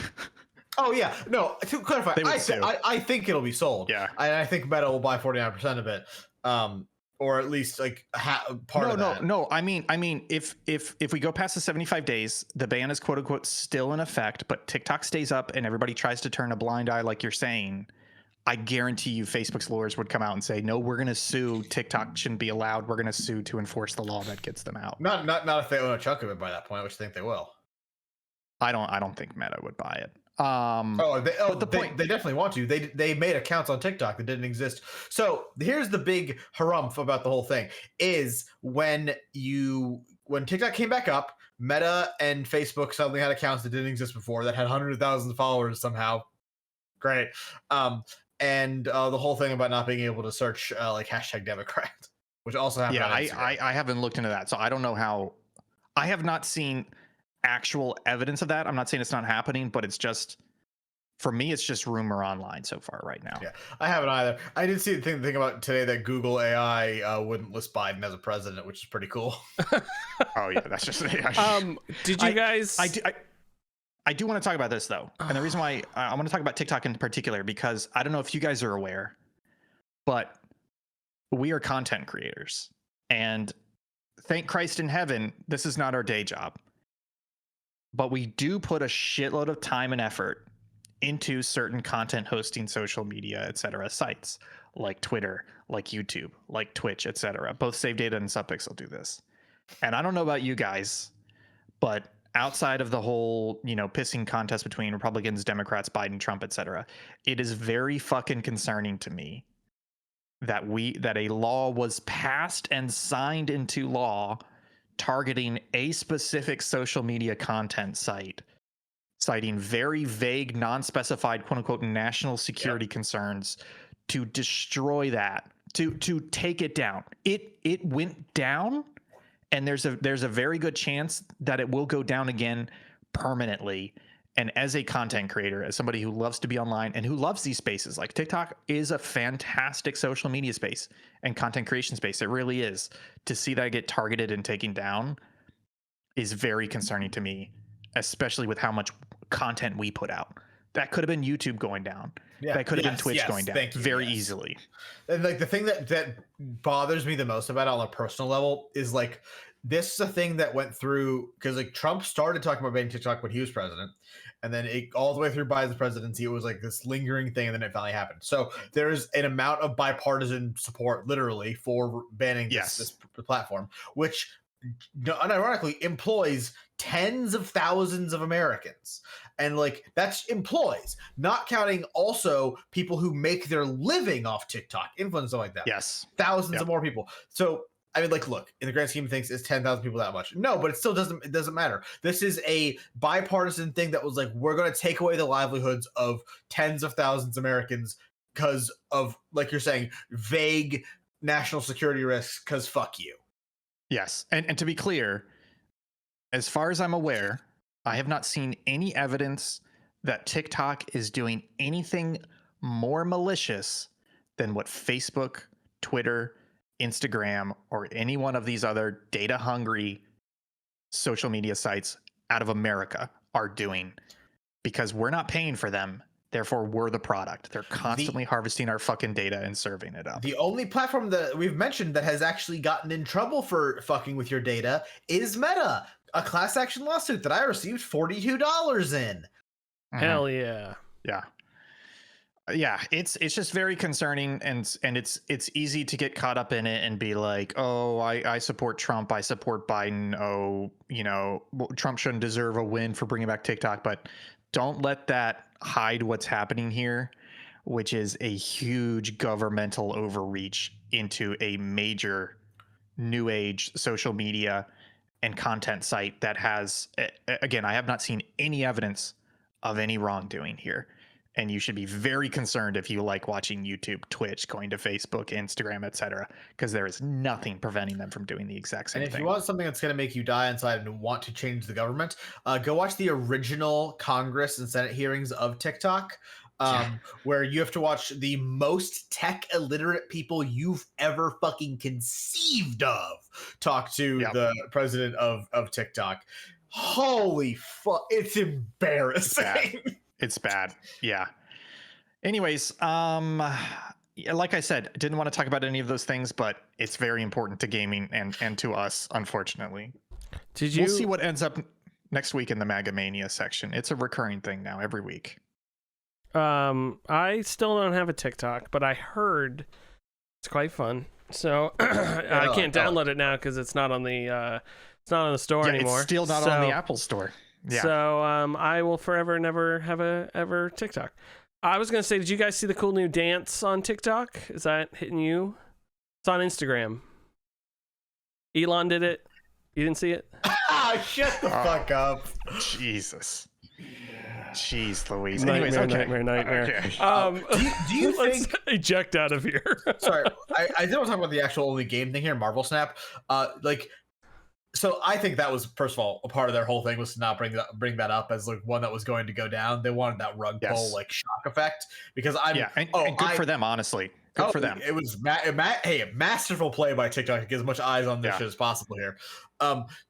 Do you think did Disney flip shit about that, or do they not give a fuck? Because I know it's a licensed property, so it's not like they're maintaining the service or anything like that. But obviously, it's got Marvel's name on it. I don't even know if I don't know that they're getting a cut off the microtransactions though. And the reason why I say that is because it's a license. It's a license. Yeah, and so that's why I mean, like, they probably don't care that much that it was down for a day. Well, here's my thought about that is with most brands I would say yes, but Disney is more than just like a company that like they are a Disney experience is this perfect crafted thing, and like it's a representation of Disney as a company. If Marvel, something they own, looks bad, so like I wonder if there was like a freaked out call from Mr. Bob over at Disney to someone like, hey, what the fuck are y'all talking about? My niece can't play. I do think it's positive. It's positive news though, because there probably was a panic phone call, but they probably talked through it and they're like, okay, so everybody's upset that this Marvel thing that we barely knew existed isn't available. Oh shit, I guess it is kind of popular. Oh, but we don't really have to do anything because it's probably going to resolve itself in 12 hours or whatever, or tomorrow when Trump signs the executive order. Oh, okay then. So yeah, I think there's probably an awareness, but not necessarily a freaking out about it. But that's a good point. Yeah. You think the CEO of Disney can get Trump on the phone within 30 minutes? Probably. No, I don't think Trump likes Bob Iger. I thought he didn't like him. Yeah, but as a baseline, the head of Disney at any given point. No, because the other thing you're forgetting, Disney backed DEI initiatives, and they had their fight with DeSantis. Sorry, I phrased this poorly as like a modern times thing. Do you think, in general, the head of Disney, whoever it is at the time, can get the president on the phone within 30 minutes as like a national, like where Disney, get me the fucking president? I don't think so. Well, you're forgetting Disney owns ABC, so there's a news angle there as well. They're like the biggest. They're the biggest media company that exists. No, there's like an undertone of one of the biggest media corps is trying to get a hold of you. Yeah. Mm-hmm. I think they could. Yeah, I think maybe. What do you think Trump calls Bob Iger? What's his mean nickname for him? Sob Iger? He doesn't need to. He just says it with an accent. Bob Iger. Mickey Bob. Icky Bob. Ichabod Crane. Ichabod Crane. Bob the Mouse. Told him he shouldn't resign. What happened to Walt? Why'd Bob get rid of Walt? Why'd Bob get rid of Walt? I was a Roy Disney guy from way back. He's giving away Steamboat. Roy had all the ideas. They made me an animatronic. There's two of me. That's the one that got shot. I told him they gotta do it twice. I'm in there twice. We got to get out of the MAGA mania section. Put us first. I knew it was a bad idea. The thing was, we had to talk about it, though. It was two things that directly impact us. It was like, fuck, we got to talk about it. So you have the developer direct on here, but neither of you watched it. Is that what I'm understanding? I did watch it. I watched it live. Okay. Yeah, and I forgot about it. This is the wrong fucking link. That's for sure. This was my fault. The Xbox Developer Direct was today. I thought it was fucking excellent. I thought it was a great showcase of games that Microsoft has and are working on or coming out, or already out in some cases. Yep. I said this to David in the same day. It's like this out of any direct they've done has made me want to buy an Xbox directly the most. Shame it's at the fucking end of the console life cycle. Jesus Christ. No, we're only 4 years in. Yeah. It came out in 2020. Isn't 2027 like the next expected launch date for all this shit? 7 to 8 years, yeah, but 2027 is 2 years away. Yeah, no, I mean, I'm still probably gonna get an Xbox, but like, man, this console cycle's fucking rough, huh? But especially for Microsoft, because look at the sales. But for both Sony and Microsoft, fucking rough, bud. Yeah. I'm curious though. What did you think about the format of this? Where basically, I'm not sure the exact count, but it was like 10 to 15 minutes per game, heavy developer interviews, interspliced with gameplay and explanations. How do you feel about that format? Liked it. I think each segment could have been a little shorter. Like I felt like a lot of them, particularly south of midnight. Yep. South of Midnight and Claire Obscure Expedition, whatever the fuck, had this most trouble filling that time out, where it felt like Ninja Gaiden was like, we got so much shit to talk about, y'all, brace yourselves. And Doom was like, we're Doom. We can show 10 minutes of gameplay and not say a fucking peep, and you'll be like, thank you. I did think the graphics for this thing were fucking hideous. The Microsoft's treatment was very ugly. Yeah, they started that a couple years ago, where it's like whiteboard. And then they circle stuff and they zoom in. That's weird. I will also say this is a strange venue to play South of Midnight in, a game that has this I forget what it's called, but alternate frame animation, like Spider-Verse movies, where this direct is not playing in the frame rate the game is playing in, so it naturally looks really fucking weird. Yeah, and did you notice they toned it down since the last time they showed it? It used to be on basically everything, but I think now they said it's only going to be in cutscenes and certain things, and you can turn it on and off. Yeah, it's basically a deliberate stop motion effect, but it just looks like the game's running at 12 I think it'll look great when you're playing it. I think in any other medium, like on a fucking direct, it's going to look dog shit. Yes, because it isn't made for that. It's made to look good when I'm playing it and nothing else. Chris, do you think this game's going to be good, South of Midnight? I'm tentatively excited. I think it looks like it could be like a really solid I don't even know what to call that. Just action adventure game. I'm a little worried the more I see of I don't know if this art style, this animation is going to look good. I want to think it will though. Yeah, I see. For me, they showed a lot of it today. It looks very similar to what they had before, but they showed a lot more. Like you said, it's action adventure combat. For me, I like the setting. Setting's really fucking cool. Yeah, combat doesn't look that good. And then there was a moment about 2/3 of the way through their section where they were like, actually, I think it was it may have been. Anyways, they were like, setting is a place for us to tell story, just like we did in our game, We Happy Few. And I was like, oh, it's you fuckwads. Yeah. And I'm out. I'm fucking out, because that game looked great and was a fucking mess. And so it was like expectations in the dirt with this. They said we treat our settings like characters, and I went ooh. Ooh. Yeah.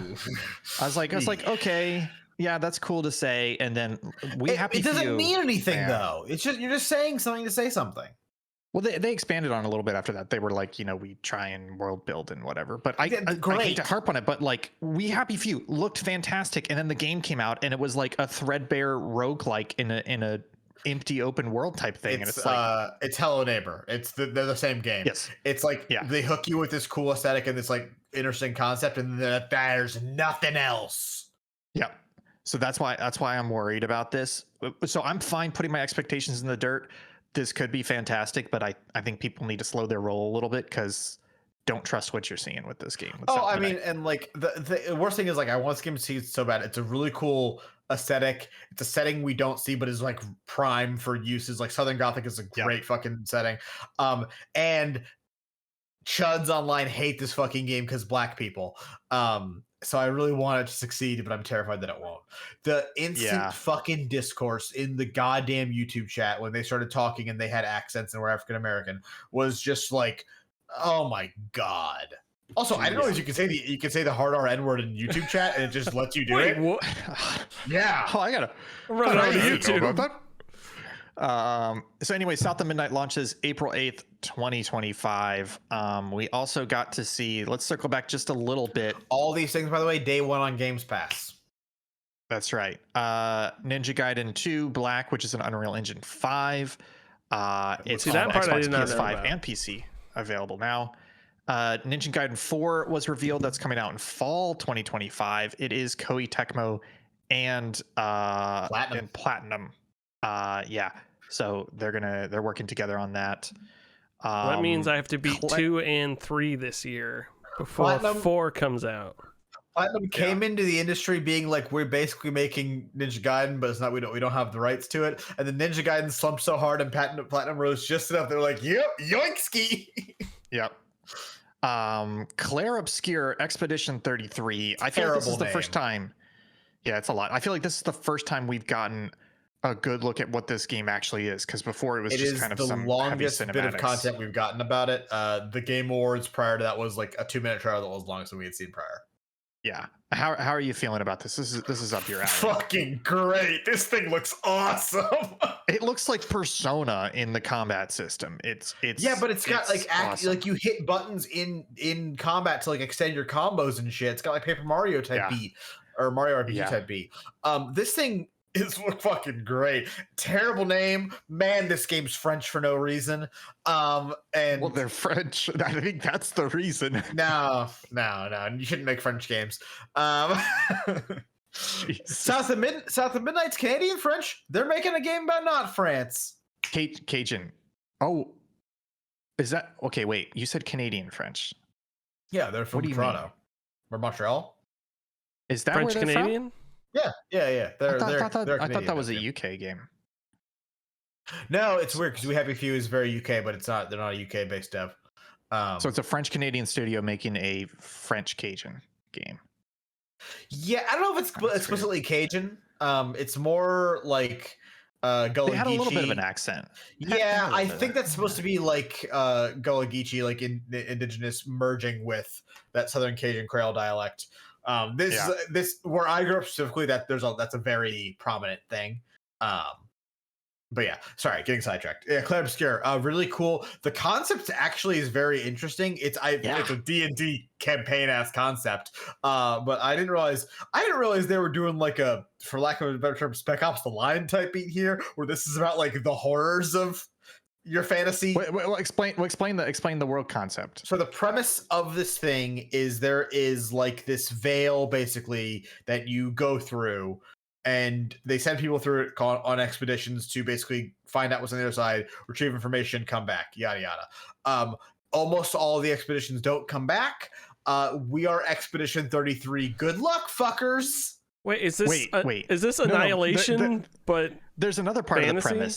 Did you miss the other part of the premise about? Remind me. There's this big god deity alien entity that showed up called the Artist, and I think they said once a year it shows up and paints a number in the sky, and if you are older than that number, you immediately die. And every year the number goes down. So it's Expedition 33 because this is 33 is the year. And they, like, at the beginning of the presentation, they showed the cutscene of the artist showing up and like drawing the number, and then people like looking to him and being like, goodbye, and then the people just disappearing because they're older than that age. That's a fucking crazy concept. It means eventually we'll get to like Maze Runner type shit where everyone left is like 12 years old. Yes. Yeah. So anyways, it looks like a really cool turn-based action RPG in a way, and the UI reminded me a lot of Persona just because it has a lot of like style to it. It's not like a low third-person camera. It does look like Metaphor, like that style, Atlas style. Yeah. Oh, you've played one fucking Atlas game, and that's you said it is the key modern. It's not just Atlas; it's more modern RPGs that do this, where it's like instead of having a box that pops up with your options for combat, it's on the character. What's that old Twitter joke where it's like man who has just seen Citizen Kane. Oh man, this movie is just like Citizens Kane. Oh God, sorry. Listen, I didn't watch this direct. You're both doing a terrible job of revealing any of these games. I'm just messing with you. No, that part is fine. Let's move on to Doom: The Dark Ages. It's awesome. What is there to say? It's fucking Doom. They're going further back to Doom 2016. It's a little bit more grounded. Literally, you're not going to be grappling, hooking around all the time. Yeah. I was trying to tell. It feels like swimming. I don't think they ripped out the entire resource juggling system because people were still dropping resources and stuff, but it feels like they toned it down. Like in the bottom, there were only 2 elements instead of multiple. So I think I think it's less of a juggle and more just a kill to get resources type of thing. So I think they've kind of learned their lesson. A lot more melee variety. They talked about the finishers. When it happens, you can kind of choose how to do it and where you're positioned. So they were showing you like getting an enemy down, so then the finisher like ring pops up around them, and then maneuvering and kicking them off a ledge.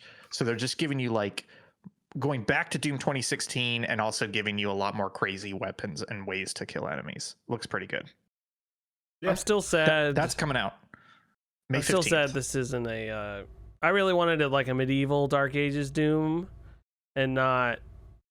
The name does make it sound like it's going to be that, and it's not that. Yeah. Yes. But they did say, I don't know if they revealed this previously, they said that you're now going throughout the galaxy and visiting other planets as part of your story, and this is a medieval themed planet that you're going to in the middle of a big war. Oh, gotcha. Is this... I don't know. There's still that slight chance that it's another Doom Eternal where it's not quite capturing the magic. What do you think our chances of that is? No. I think this looks better. They didn't say it, but there were multiple times throughout this presentation where you could tell they were tongue in cheek saying we're pulling back from the changes we made in Eternal and going back to 2016. Cool. So yeah, I think they've kind of learned. I love that this team is like, yes, Doom Eternal, our worst performing game, an 86 on Metacritic or Overcritic. Yeah. Man, fuck yeah, Doom's the best.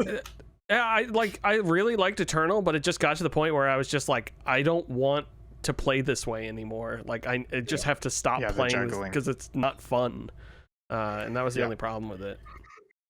So that's the Xbox Developer Direct. I think the key thing here is we got a lot of release dates. So South of Midnight, April 8th, Claire Obscure, April 24th, Doom: The Dark Ages, May 15th, Ninja Gaiden 2 Black today, Ninja Gaiden 4 fall 2025. It's gonna be a big like early year, all the way through spring.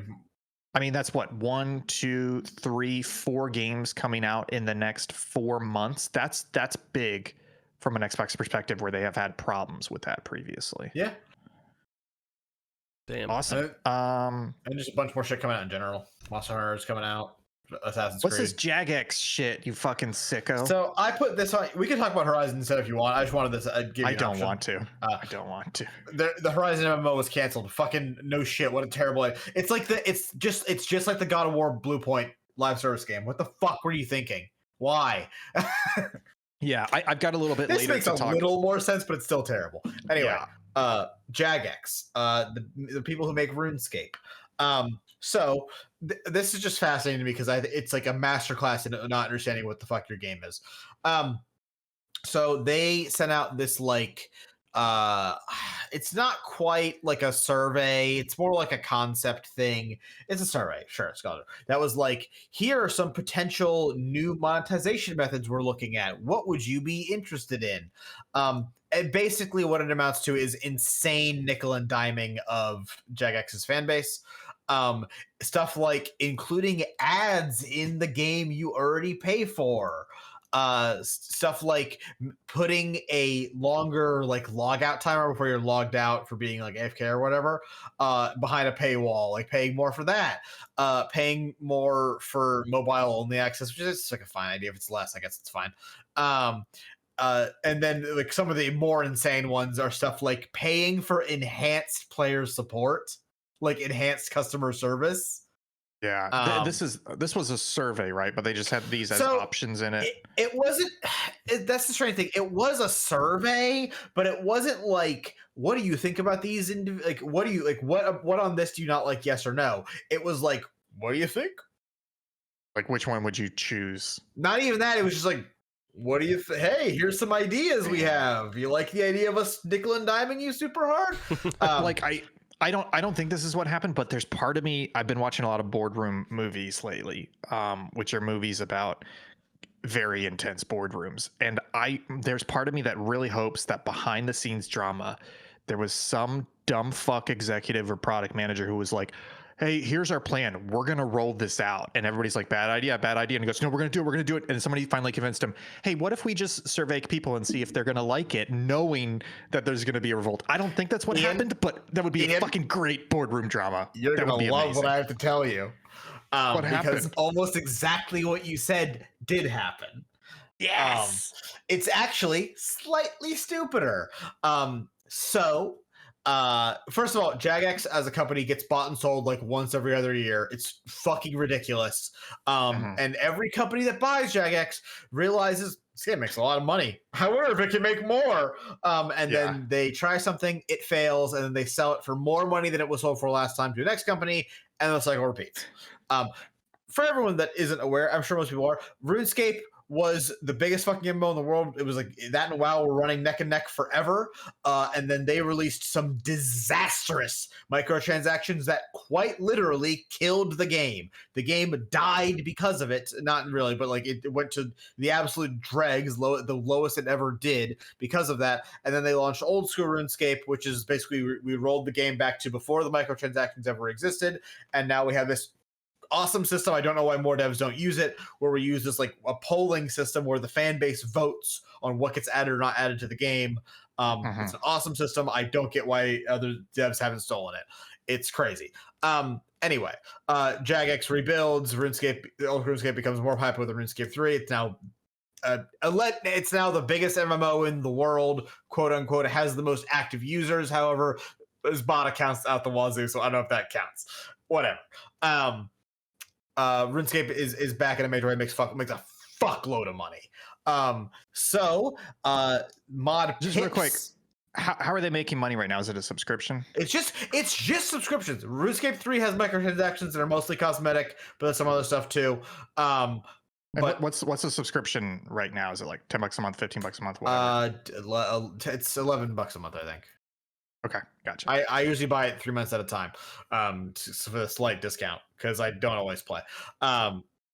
Anyway, so RuneScape releases. So when RuneScape releases anything, it's like signed at the bottom of the thing by all the mods who worked on it, or all the devs who worked on it. They call them mods because they're British. I don't know. It's like a weird thing. I don't know. This one says. Like at the bottom, it's signed by the old school RuneScape team, which is a term they only use when corporate is the one sending it and not the devs, because the devs don't want to put their fucking name on it. This thing goes out, everyone freaks the fuck out, lambasts it. Within 48 hours of this thing going out, over 10,000 RuneScape accounts had canceled their membership in protest. Wild. It's a much higher number than that now. I don't know what percentage of the player base is. It's probably not that big, frankly. It's probably substantial though. I mean, it's a lot of fucking money.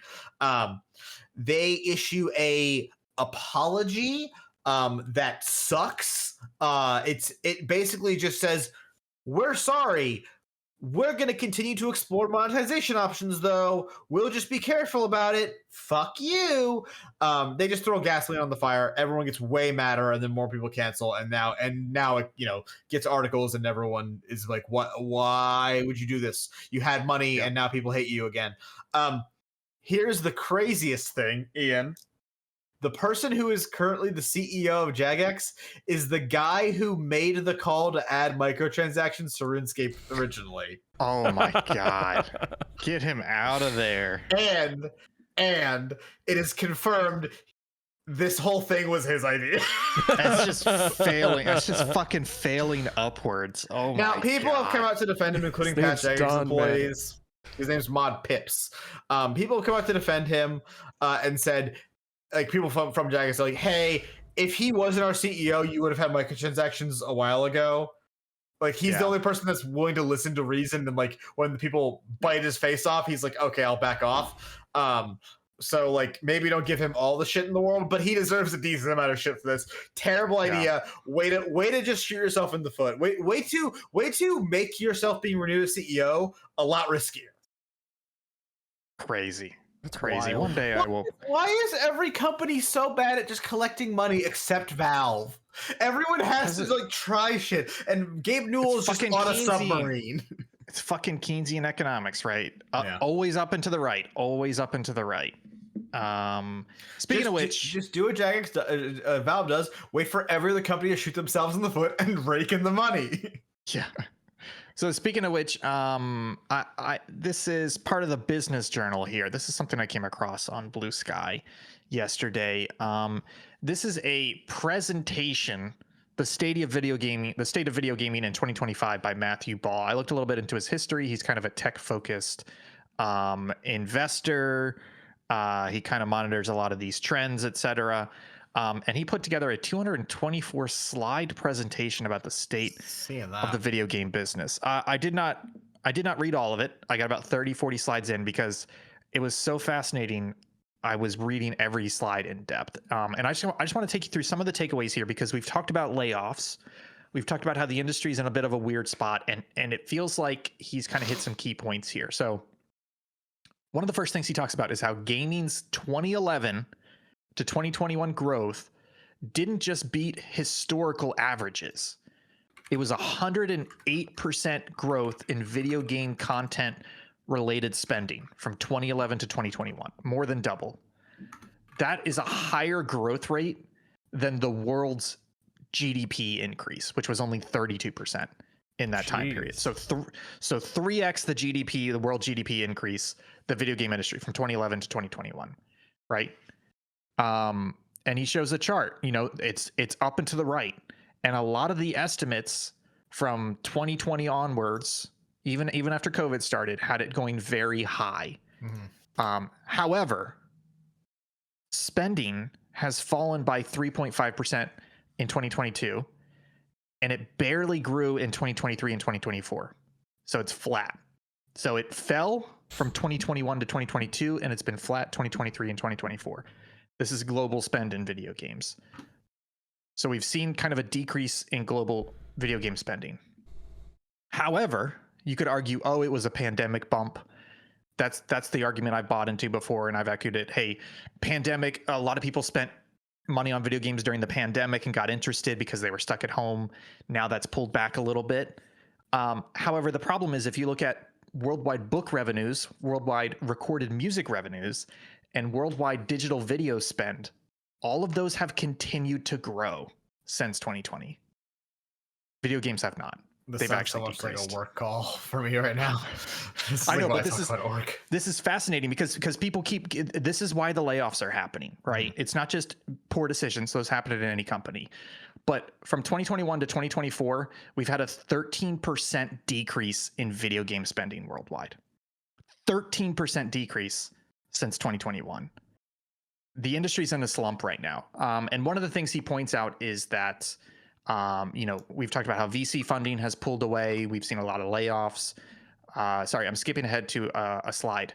So he talks about how industries typically grow and experience extreme growth like the video game industry does because they have growth engines, specific things that help them grow. Like, so think about TVs. When TVs went from black and white to color TVs was a growth engine.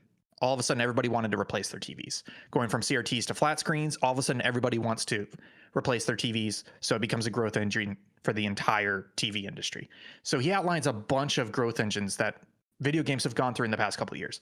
Mobile, free-to-play and microtransactions, live services, cross-platform gaming, battle royales, battle passes, social gaming, COVID boost, which was the at-home boost. All of these things that have contributed at roughly the same time to boosting the video game industry.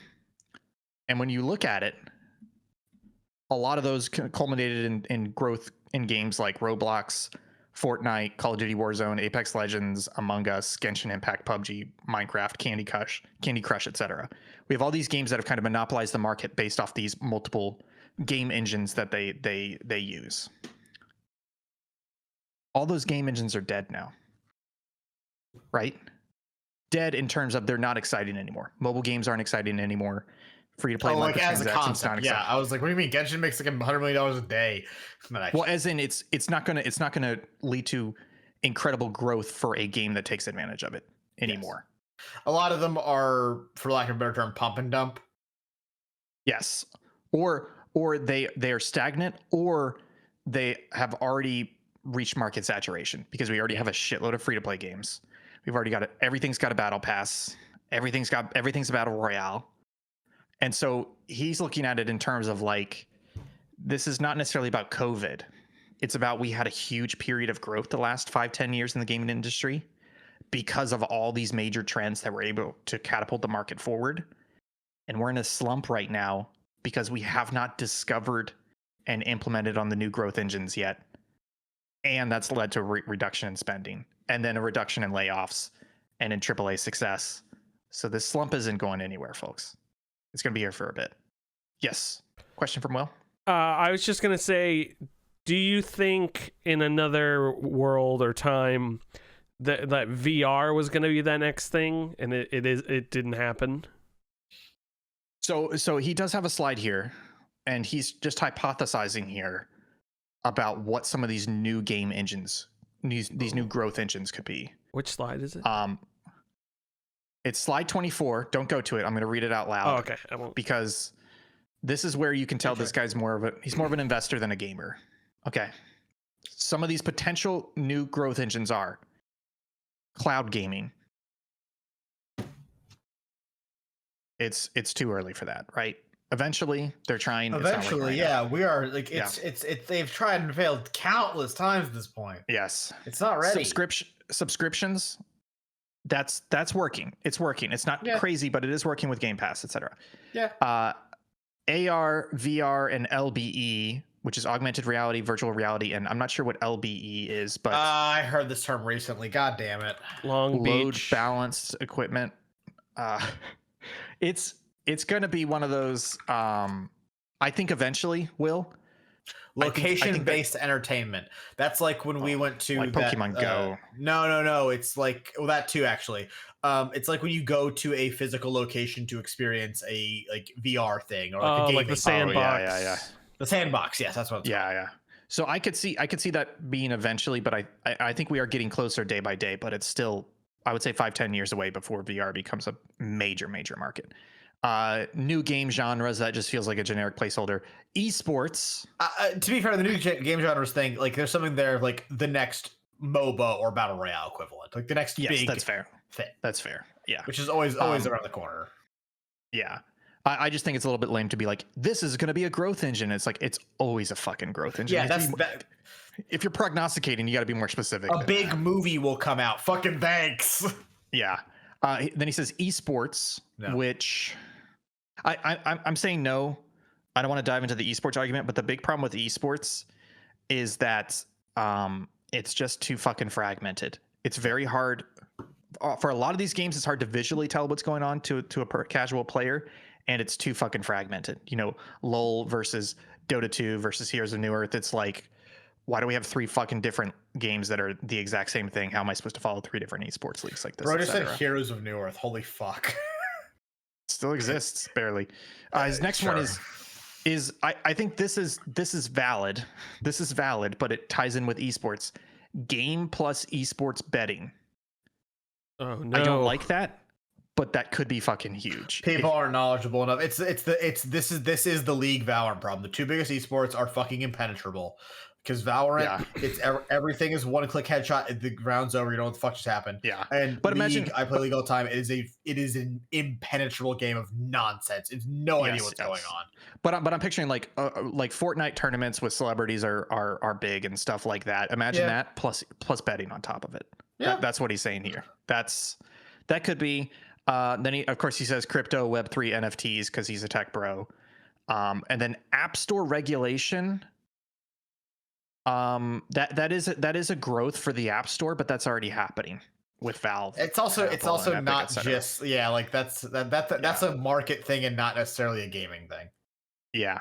So anyways, that's only 27 slides into this. I'm not going to go through the entire thing because he talks about how let's look at where console and PC growth has happened, especially in the PC handheld market.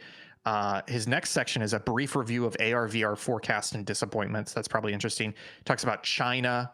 And then he talks about players, who's playing, how much are they playing, how much are they spending per age bracket and income bracket, etc. So if you're interested in that, definitely go check it out. That's from matthewball.co.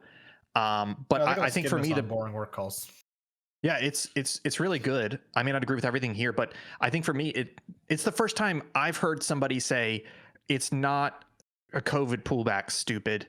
It's because we went through an insane growth period because of XYZ things happening in the gaming industry, and those are not hitting as much anymore, and we haven't replaced them with innovations. So it actually is like a true industry pullback and not just a post-COVID adjustment. That's the first time I've heard it. Have you guys heard it put that way before? No, I've always heard that like it was gaming like boomed during the pandemic and then came down, which I can still see a little bit of that. Mostly like the advent of like digital games. People were buying digital games, whereas like it's not like you were going out and buying books in person, or you weren't ordering. You'd have to order a book and wait for it. Where with a game, you would order the game digitally and be able to play it. Yeah. This far, it's like when we were like 2 or 3 years out of the pandemic, and people are still blaming COVID for delays on things.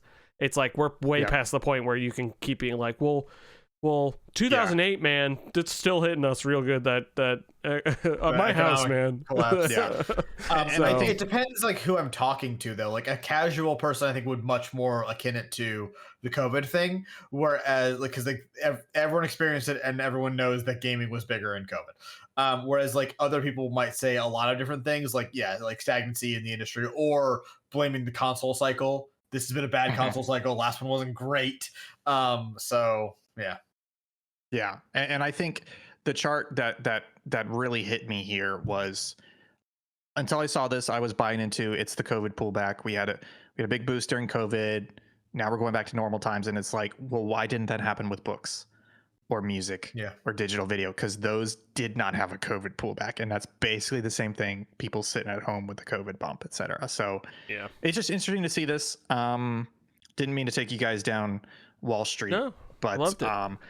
I think it adds a lot of context to all the layoffs we've been seeing, the lack of investment, the AAA failures because they're not innovating. This is the first time I've heard somebody kind of tie it together in a very cohesive, factually backed argument as well. Do you think VR could be that big money like spinner that is gonna save quote unquote the gaming industry from a market perspective?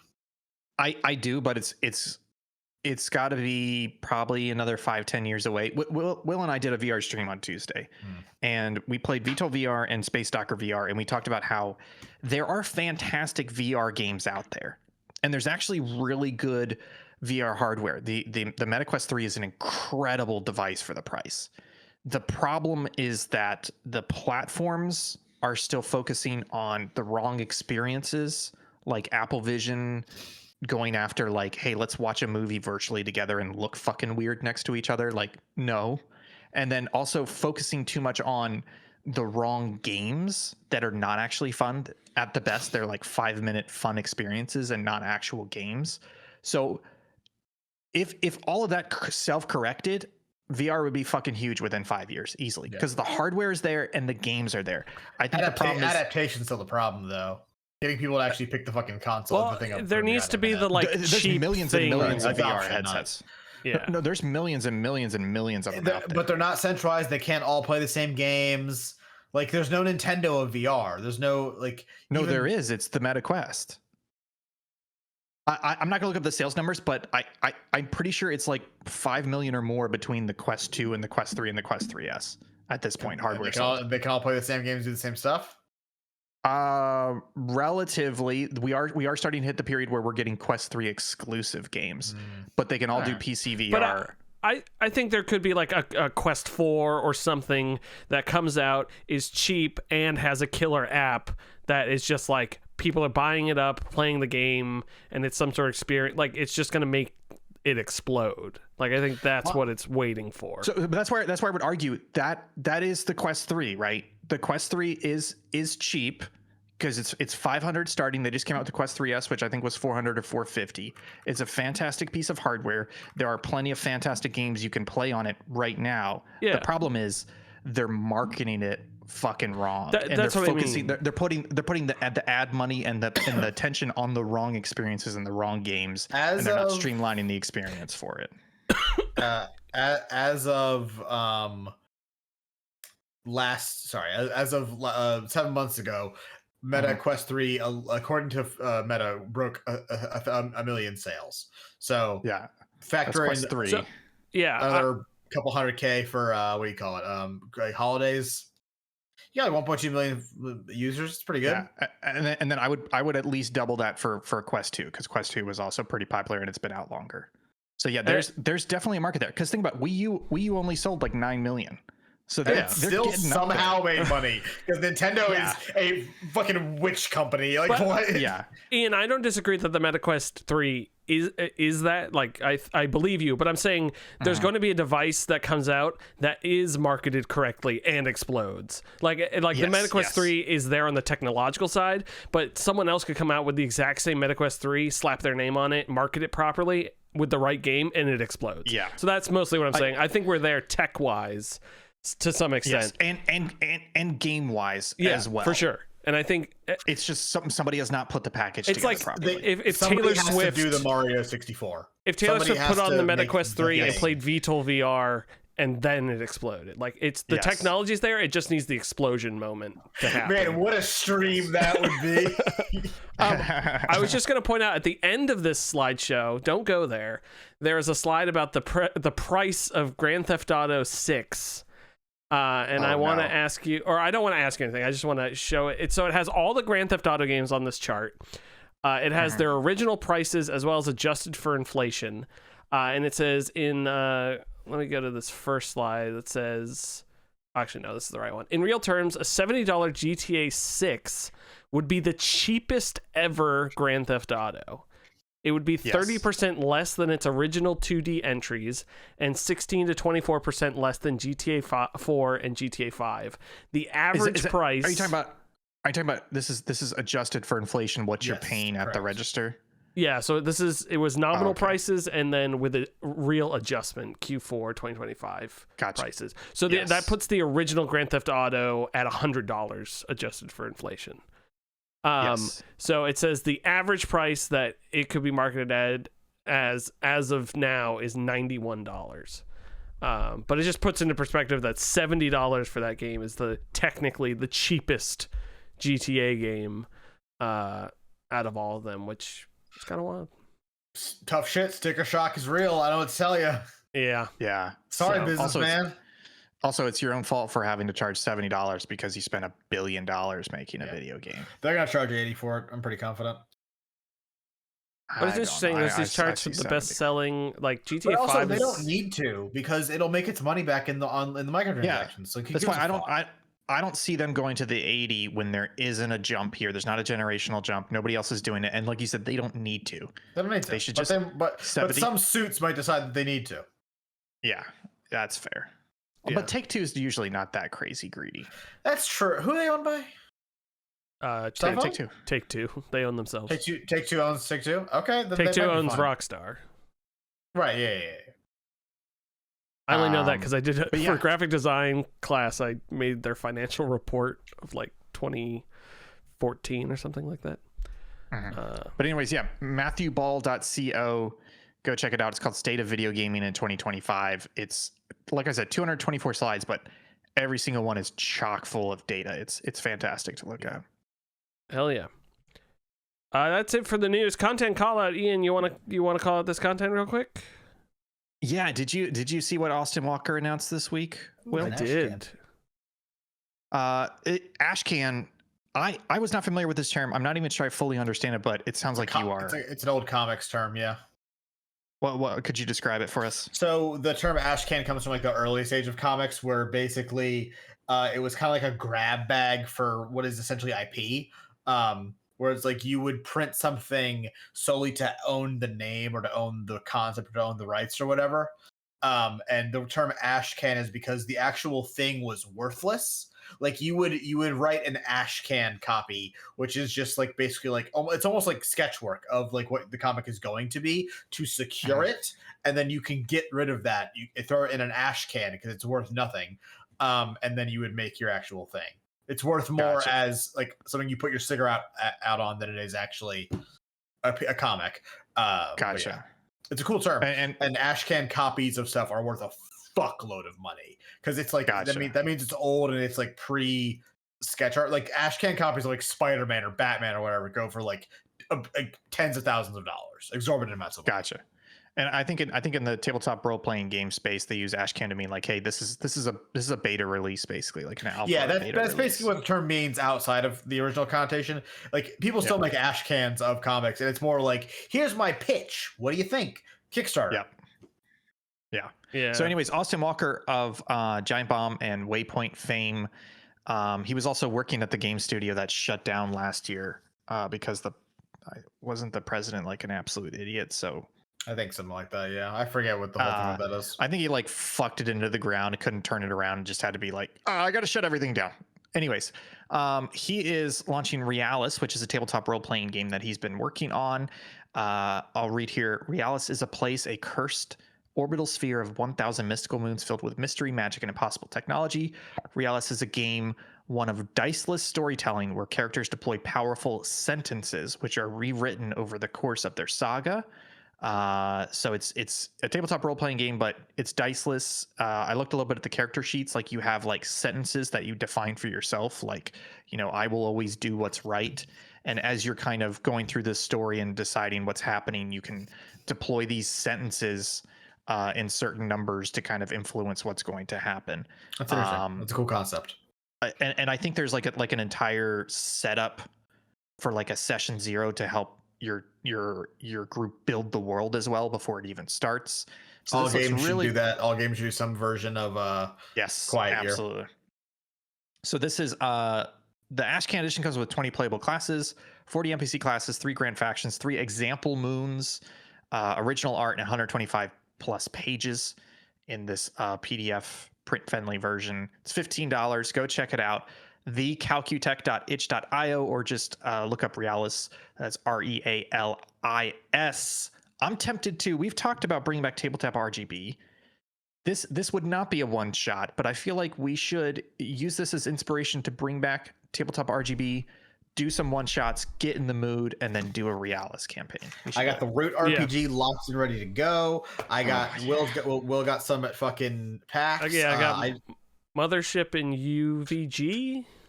It's those two settings.